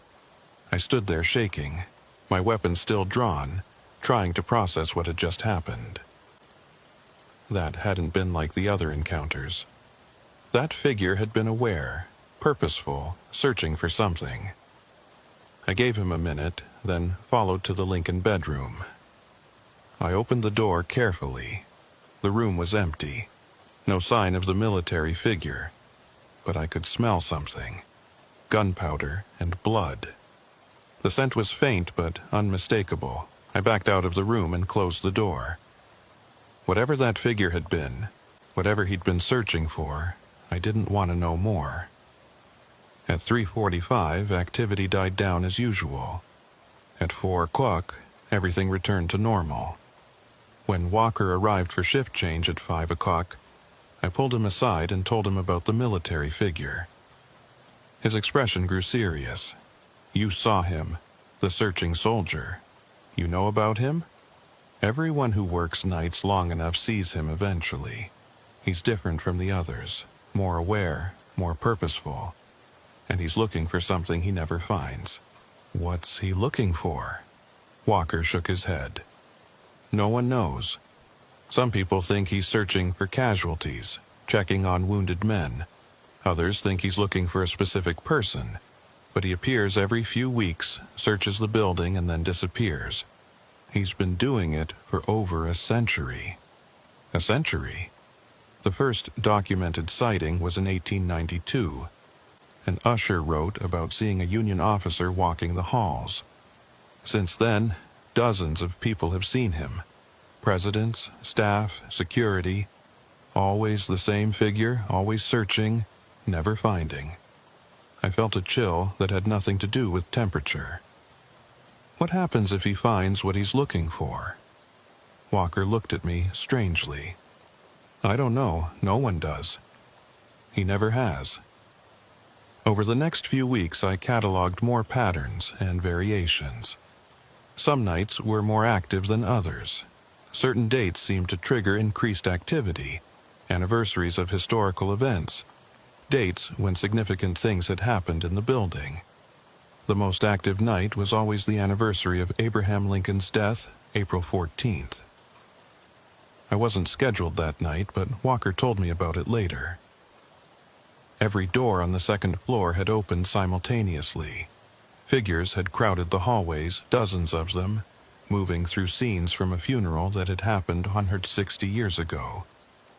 "It's like the building remembers," Walker said. "The stronger the event, the stronger the echo." I started to notice other things too. Small deviations from normal reality that only appeared after 3 a.m. Doors that led to rooms that didn't exist. I'd open a door to a familiar guest room and find myself looking at a completely different space. A parlor from another era, a bedroom with Victorian furniture. Once, even a makeshift hospital ward with beds lined up in rows. When I'd close the door and open it again, the room would be normal. The modern guest room, exactly as it should be. Mirrors showed reflections that didn't match reality. I'd walk past a mirror and see myself, but also see other figures behind me. People who weren't there when I turned around. Clocks would run backward. I'd watch a wall clock and see the hands moving counterclockwise, time reversing itself. But my watch would show normal progression.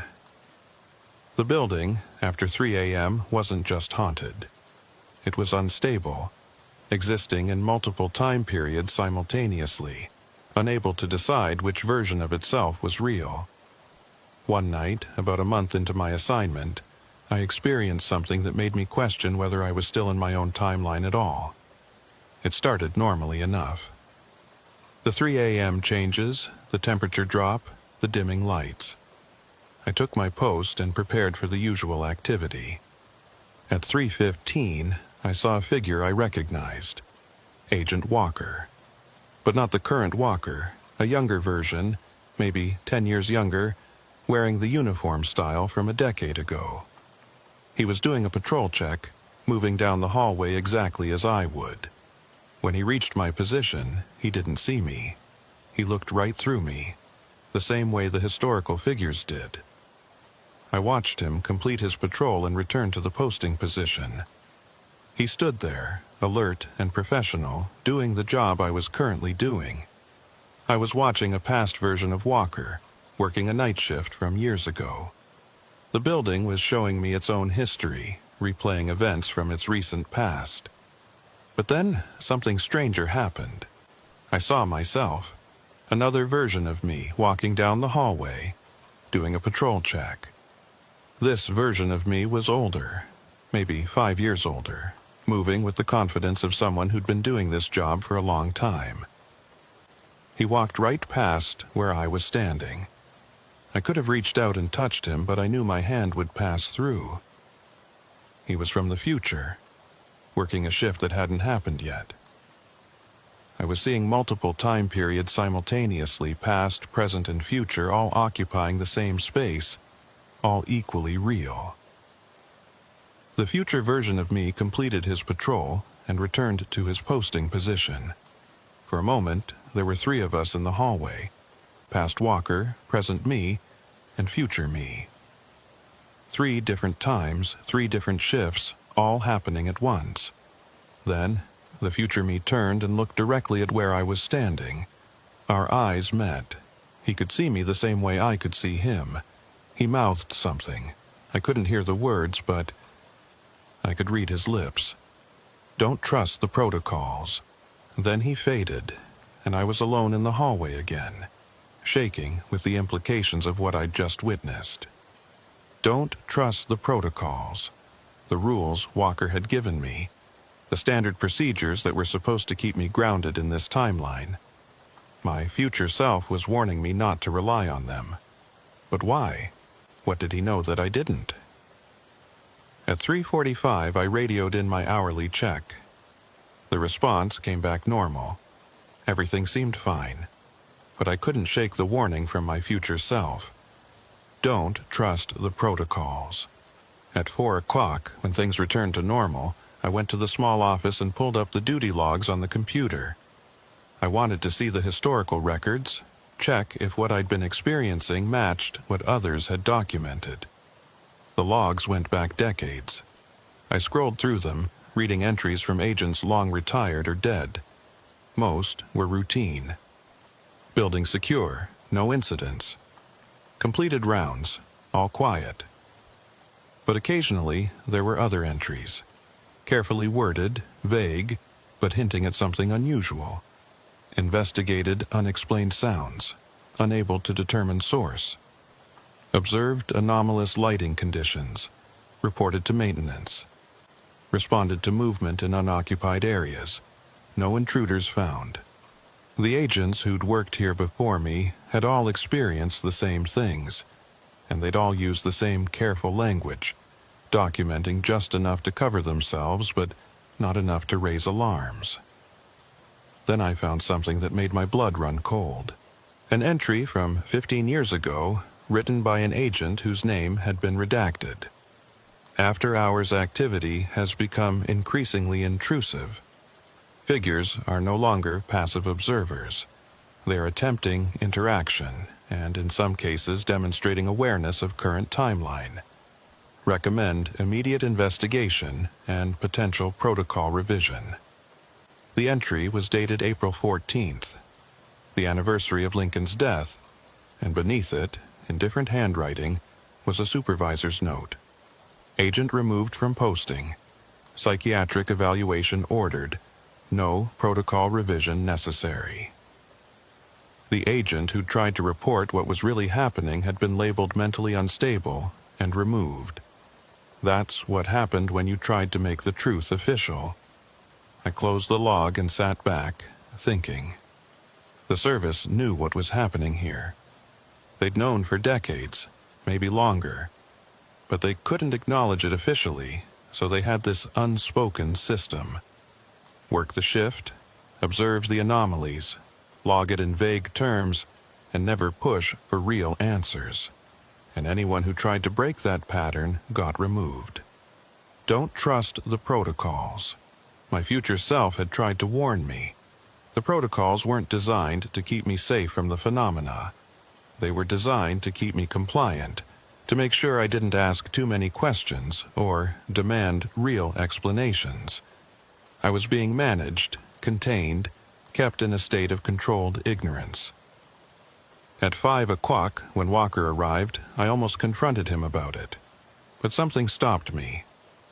I looked at his tired face, the resignation in his eyes, and I realized he was just as trapped as I was.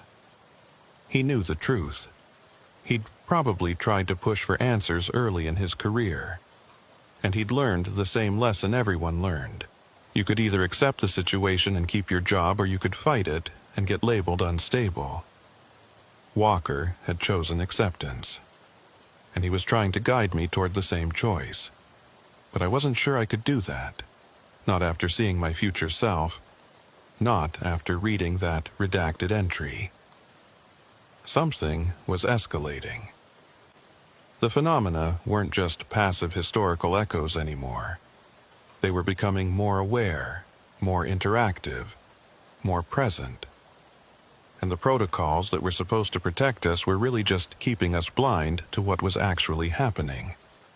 3 months into the assignment, I started noticing changes in the patterns. The phenomena were evolving, becoming more responsive to my presence. The figures that had once moved through their routines without acknowledgement now paused when I walked past. They didn't speak, but they watched, following me with their eyes, tracking my movements. Doors that I'd left closed would be standing open when I returned. Not every door, just specific ones. The Lincoln bedroom, the Queen's bedroom, the treaty room. Always the same rooms, always after I'd just passed them. Objects moved, small things at first. A chair shifted slightly from where it had been. A book on a side table opening to a different page.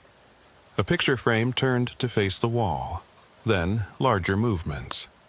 One night, I found all the furniture in the yellow oval room rearranged in a completely different configuration. Couches against different walls, tables moved, lamps in new positions. It would have taken hours for a person to do it, but it had happened in the 15 minutes I'd been checking another area. The building was interacting with me now. Not threatening, but definitely aware of my presence and responding to it. Walker noticed the change too. You've been here long enough that you're part of the pattern now, he explained. The building recognizes you, accepts you as part of its environment. Is that good or bad? He shrugged. Depends on how you handle it. Some agents found it comforting, like the building was acknowledging them. Others found it deeply unsettling. Just remember the rules. Observe, document if necessary, but don't engage directly. But it was becoming harder to avoid engagement. One night in early February, I was doing my 3:30 patrol when I heard a voice call my name. Not my last name, my first name. James. I stopped mid-step.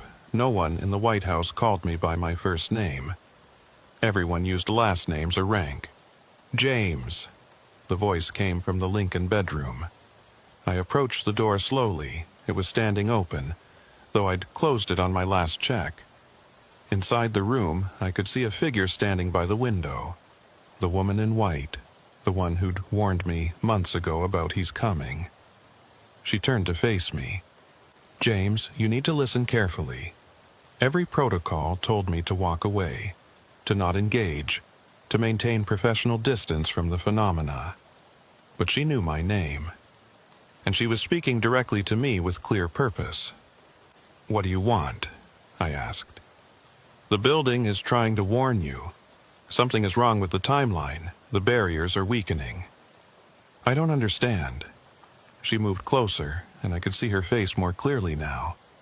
She was young, maybe mid-20s, with kind eyes and an expression of genuine concern. This building exists in multiple time periods simultaneously. Usually, they remain separate, but recently, they've been bleeding together more and more. Past, present, future, all mixing, overlapping. Why are you telling me this? Because you're aware. Most of the living who work here can see us, but they don't truly acknowledge what's happening. They follow their protocols and ignore what doesn't fit. But you've been documenting, observing, trying to understand. That makes you important. Important how? She hesitated, looking troubled. There's something coming. An event that will happen in this building. Something catastrophic. It's creating ripples backward through time. That's why the phenomena have been intensifying. The building is trying to warn everyone, but most people can't or won't hear. What kind of event? I don't know the details. I only see the echoes of it. But it's bad, James. Bad enough that it's shaking the foundations of time itself in this place. I felt ice in my veins. When? Soon, within your timeline. Maybe weeks, maybe months. The closer it gets, the more the barriers break down. Before I could ask more, she flickered and faded. Just gone, leaving me alone in the Lincoln bedroom with more questions than answers. I reported the interaction to Walker the next morning. He listened without interruption, his expression growing more concerned as I spoke. You engaged with her, he said when I finished. That breaks protocol. She knew my name, Walker. My first name. How is that possible? He was quiet for a long moment. The building knows things, knows people. The longer you're here, the more it learns about you. It can access information from any time period where you exist. Past, present, or future. She said something catastrophic is coming. An event that's creating ripples backward through time. Walker's face went pale. Did she say what event? No. Just that it's bad enough to shake the building's temporal foundations. He stood up and paced the small office. This has happened before. In 2001, in the months before September 11th, agents working here reported increased phenomena. Figures trying to communicate, objects moving, warnings being issued. We thought it was random until after the attacks, then we realized the building had been trying to warn us. You're saying this place can sense future disasters. I'm saying this building has stood at the center of American power for over 2 centuries. It's absorbed every major event, every crisis, every decision made within its walls. That kind of accumulated history creates something. Whether it's consciousness or just a recording that can play backward and forward through time, I don't know. But yes, it seems to sense major disruptions before they happen. Then we need to report this, warn someone. Walker shook his head. And tell them what? That a ghost told you something bad is coming? They'll remove you from posting so fast your head will spin. The only reason I'm still here after 15 years is because I learned to keep the truth to myself. So, we just ignore it? We stay alert, we document what we can, and we hope that if something is coming, we'll recognize it when we see it. He put a hand on my shoulder. James, I know this is frustrating, but the system isn't built to handle this kind of information. All we can do is our jobs. But I couldn't accept that. Not after hearing the warning, not after seeing the fear in that woman's eyes. I started paying closer attention to everything. Not just the phenomena after 3 a.m., but everything during my shifts. Security briefings, threat assessments, any unusual activity in or around the White House. Nothing seemed out of the ordinary. Normal presidential schedule, routine security protocols, no elevated threat levels. But the phenomena continued to intensify. More figures appeared each night. More rooms showed temporal overlaps. More voices tried to communicate warnings. One night, I counted 17 separate figures in the center hall, all from different time periods, all trying to exist in the same space. They flickered in and out, appearing and disappearing, creating a strobe effect of different eras. The searching soldier appeared more frequently, sometimes multiple times a night.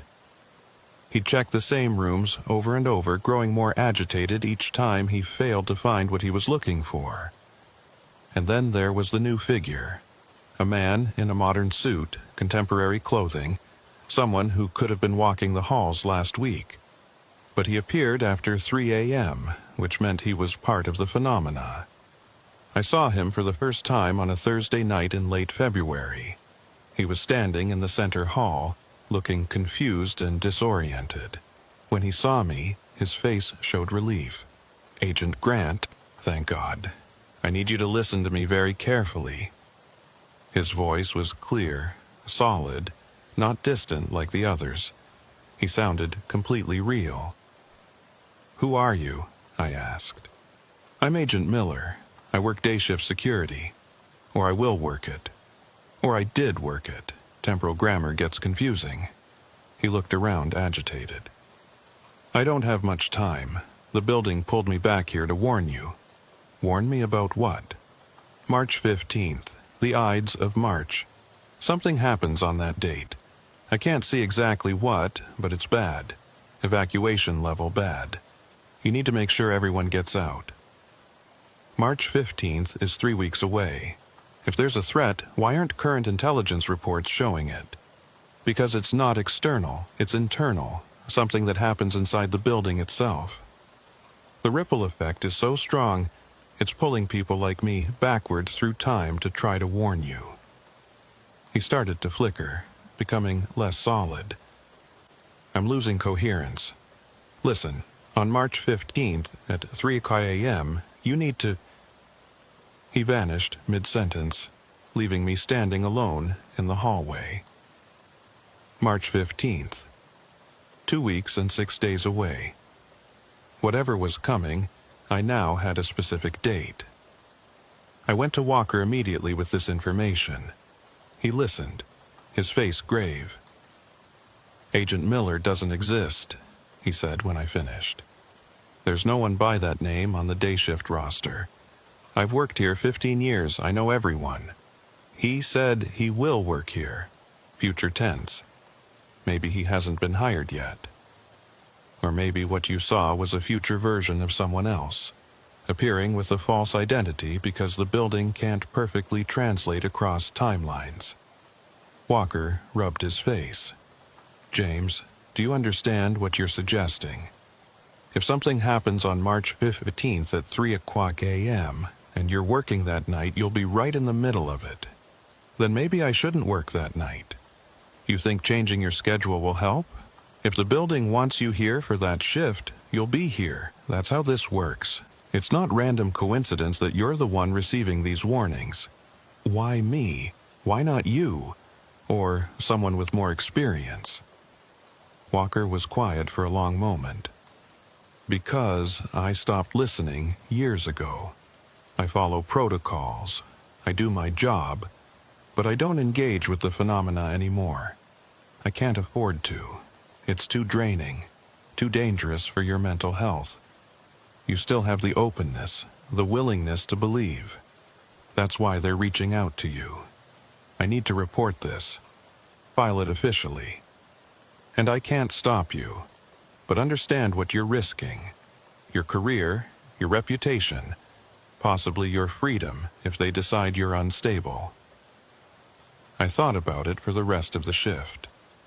By the time I went home that morning, I'd made my decision. I wouldn't file an official report, but I would be ready on March 15th. Whatever was coming, I'd face it with my eyes open. The 2 weeks leading up to March 15th were the most intense I'd experienced. Every night, the phenomena escalated. Figures appeared in broad daylight now, visible to other agents, too. The temporal barriers were breaking down completely. Other night shift agents started reporting similar experiences. They'd see figures, hear voices, witness impossible things. The phenomena could no longer be contained to the post-3 a.m. hours. Walker looked more exhausted each day. It's happening faster than before, he told me. Whatever's coming on the 15th, it's creating stronger ripples than we've seen.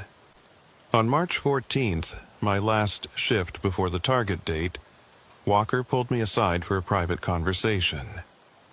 I'm reassigning you, he said. You're off tomorrow night. Agent Reynolds will cover your post. No, I said immediately. I need to be here. James, I'm trying to protect you. If something happens, then I should be here for it. All those warnings, all those figures trying to communicate. They were reaching out to me specifically. I'm supposed to be here. Walker studied my face. You really believe that? Yes, he sighed. Then at least know what you're walking into. I've been researching the date. March 15th has significance in this building's history. 3 major events happened on that date across different years. A failed assassination attempt in 1933, a significant policy decision in 1968, and a structural crisis in 1989. What kind of structural crisis? Part of the building's foundation shifted. They evacuated everyone for 36 hours while engineers assessed the damage. It was kept out of the press, but it came very close to catastrophic failure.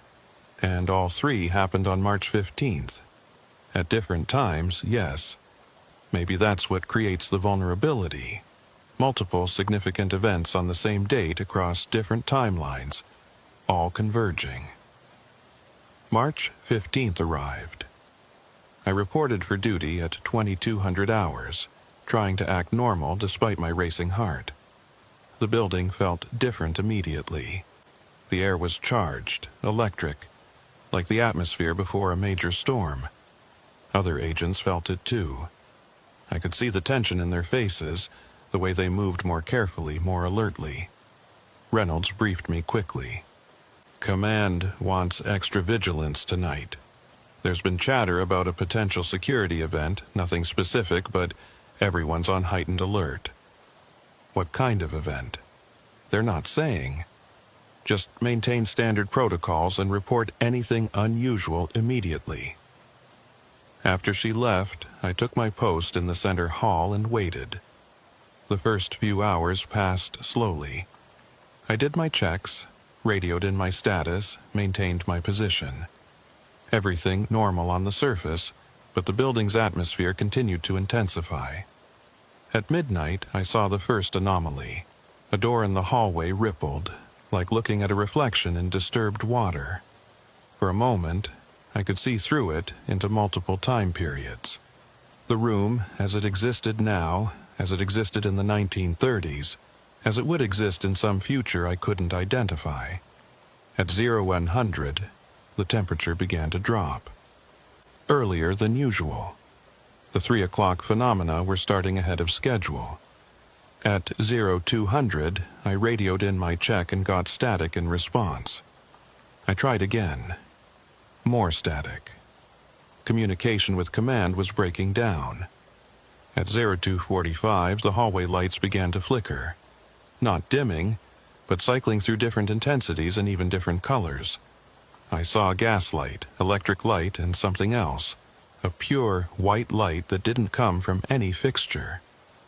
At 0300, everything changed. The building lurched. Not physically, but temporally. I felt it in my bones, like reality itself was shifting gears. Suddenly, the hallway was crowded. Dozens of figures, maybe hundreds, all occupying the same space. I saw Union soldiers, 1920s staff members, modern-era agents, people in clothing styles I didn't recognize. All of them flickering in and out of existence, all trying to be real simultaneously. The woman in white appeared next to me.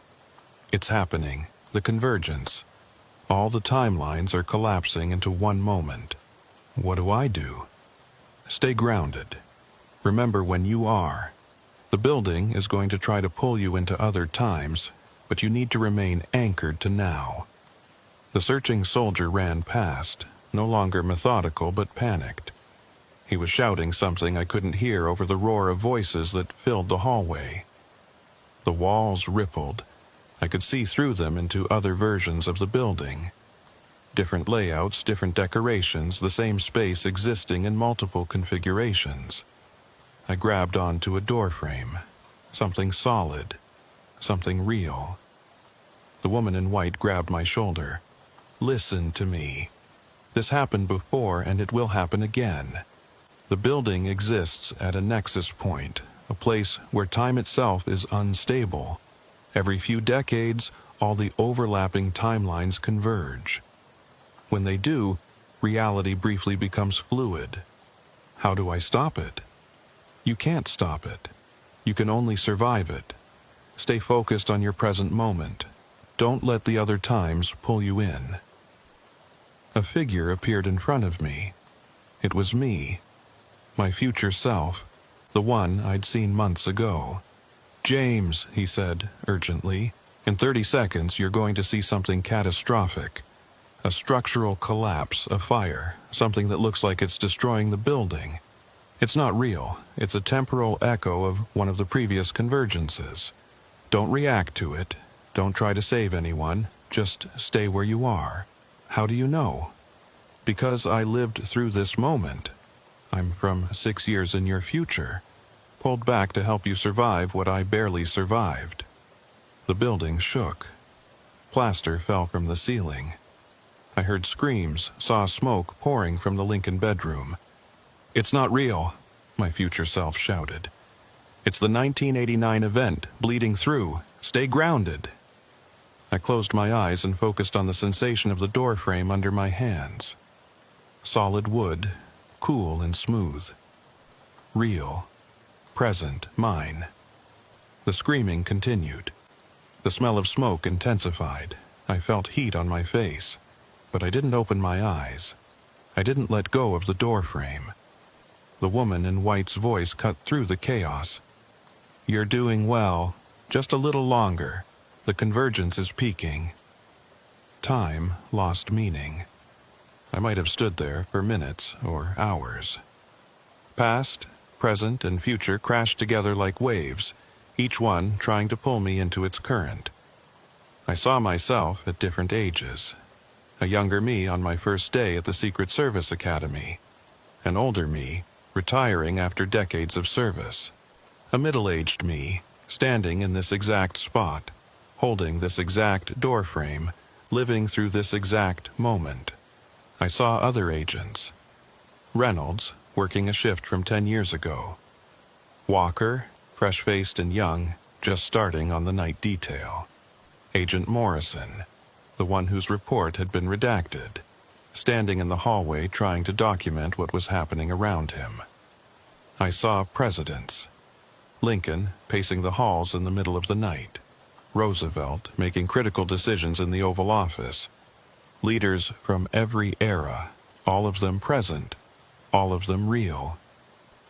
The building showed me its complete history in a single, overwhelming rush. 200 years of moments, all happening simultaneously. Then, as suddenly as it had started, it stopped. The hallway was empty. Quiet. Normal lighting, normal temperature. Just me, standing alone in the center hall at 03:12 hours, according to my watch. I let go of the doorframe slowly. My hands were cramped from gripping it so hard. I looked around. Everything appeared normal. No smoke, no structural damage, no crowds of temporal figures. But something had changed. I could feel it. The building felt different now, calmer, like pressure had been released. My radio crackled. Second floor post, status check. All clear, I responded automatically. No incidents to report. And that was true, in a way. How could I report what had just happened? A temporal convergence where all the building's timelines collapsed into one moment. They'd think I'd had a psychotic break. I completed the rest of my shift in a daze. At 0600, Walker arrived to relieve me. He took one look at my face and nodded. You made it through. You knew. You knew exactly what would happen. I suspected. I've seen convergences before, though never that intense. He guided me to the small office. How do you feel?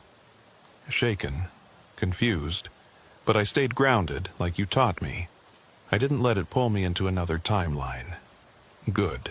That's the important thing. Walker hesitated. James, I need to ask you something.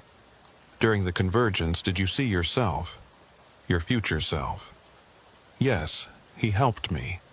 Told me what was happening, warned me not to react to the temporal echoes. Walker looked troubled. I was afraid of that. Afraid of what? It means you're locked in now. You saw your own future, 6 years ahead. That creates a temporal loop. You're guaranteed to live at least that long, work here that long, and eventually become the version of yourself that goes back to help you. Is that a bad thing? It's complicated. It means you're bound to this place, this building, this phenomena. You can't leave, can't transfer, can't escape. Not for at least 6 years, maybe longer. I thought about that. 6 more years of night shifts, of temporal phenomena, of impossible things. 6 years of living at the intersection of multiple timelines. I can handle it, I said. But Walker looked unconvinced. Can you? Because I've watched agents try. The ones who see their future selves either embrace it or break under the weight. There's no middle ground. I left the White House that morning with a strange sense of acceptance. I'd survived the convergence. I'd stayed grounded in my timeline. And I'd learned that I had at least 6 more years here, whether I wanted them or not. Over the next few weeks, the phenomena returned to their normal patterns. Post 3 a.m. activity. Historical figures moving through routines, the usual temporal overlaps. But I noticed changes. The figures were more aware of me now. They'd nod when I walked past, acknowledge my presence. Some even spoke brief greetings. The woman in white became a regular presence. I'd see her several times a week, and she'd always say the same thing. Thank you for staying grounded.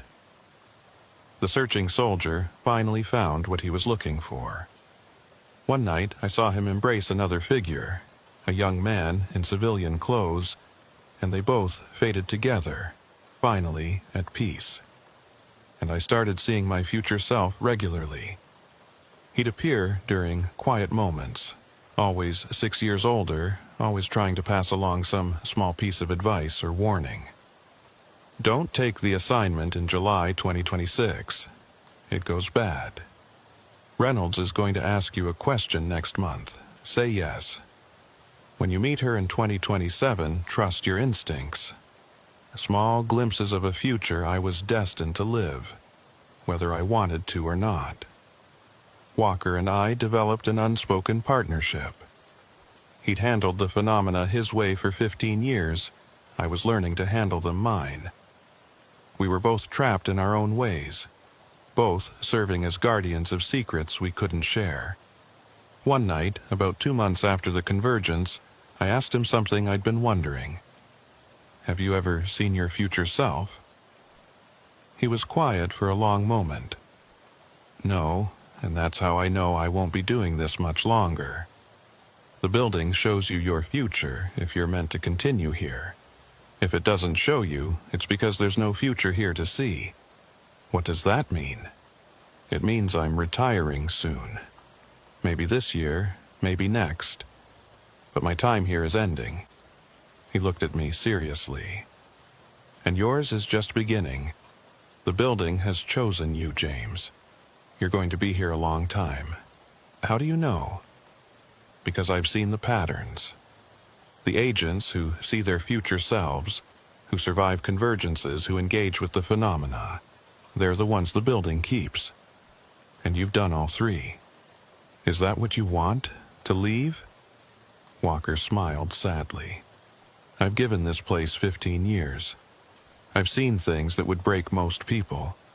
I've kept secrets that have eaten at me for over a decade. Yes, I want to leave. I want to have a normal life again, sleep normal hours, work a job where the past doesn't literally walk past you in the hallway. I'll miss having you here. You'll be fine. Better than fine. The building trusts you in a way it never trusted me. That's valuable, even if it's also terrifying. I thought about that later, during the quiet hours after 3 a.m. when the building revealed its true nature. Was I okay with being bound to this place, with living at the intersection of multiple timelines, with seeing impossible things every night? I didn't have an answer, but I knew I didn't have a choice either. The temporal loop was set. My future self would go back to help me during the convergence, which meant I had to become that future self, which meant I had to stay. Circular logic. Inescapable. 3 months after the convergence, Walker put in for retirement. He'd served 20 years with the Secret Service, earned his pension, done his time. On his last night, we did the shift change like always. Professional, efficient, by the book. But before he left, he said something that stays with me. The building needs people like you, James. People who can see the truth and not break from it. People who can witness impossible things and keep functioning.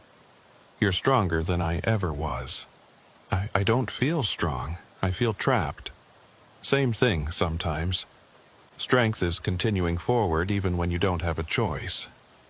He shook my hand. Good luck. And remember, the protocols exist to protect you, but they're not absolute. Trust your instincts over official procedure. The building will teach you what you need to know. After he left, I stood alone in the center hall at 0100, waiting for the phenomena to begin. And I realized I wasn't afraid anymore. Not of the temporal overlaps, not of the figures from other times, not of the convergences that might come in the future. I'd learned to live in a building that existed in multiple times at once. I'd learned to navigate a reality where past, present, and future were all equally real. And I'd learned that some prisons you don't escape.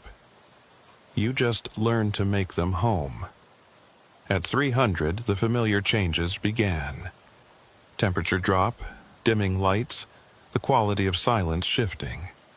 The woman in white appeared, walking her usual route down the center hall. When she reached my position, she stopped and smiled. You're adapting well. Do I have a choice? Everyone has choices. You've chosen to stay aware, to engage, to understand. Many would have closed themselves off, followed the protocols blindly, pretended none of this was real. Would that have been better? Easier, perhaps, but not better.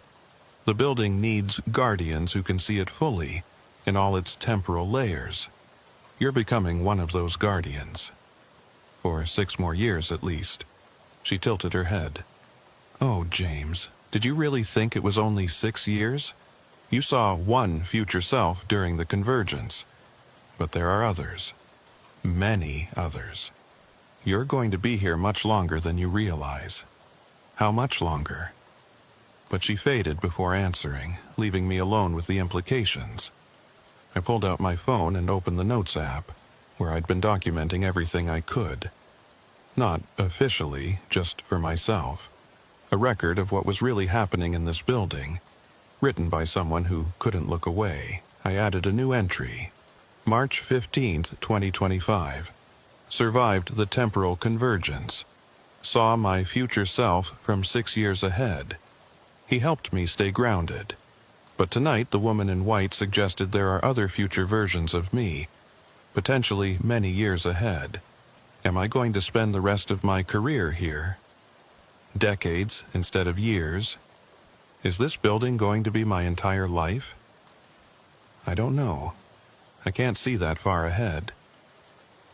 All I know is that right now, in this moment, I'm still here, still standing my post, still witnessing things that shouldn't be possible. The building after 3 a.m. is real. The phenomena are real. The temporal overlaps are real. And I'm learning to live in a place where time itself is negotiable. Walker warned me that the building chooses its guardians. Maybe he was right. Maybe I was chosen the moment I took this assignment. Maybe even before that. Or maybe choice and destiny are the same thing when you're living in a place where all times exist simultaneously. I'll keep doing my job. Keep following protocols when they make sense. Trusting my instincts when they don't. Keep documenting what I see, even if no official report will ever include the truth. Because someone needs to know. Someone needs to remember. The White House after 3 a.m. is more than just a building. It's a nexus point. A place where all the layers of time touch each other.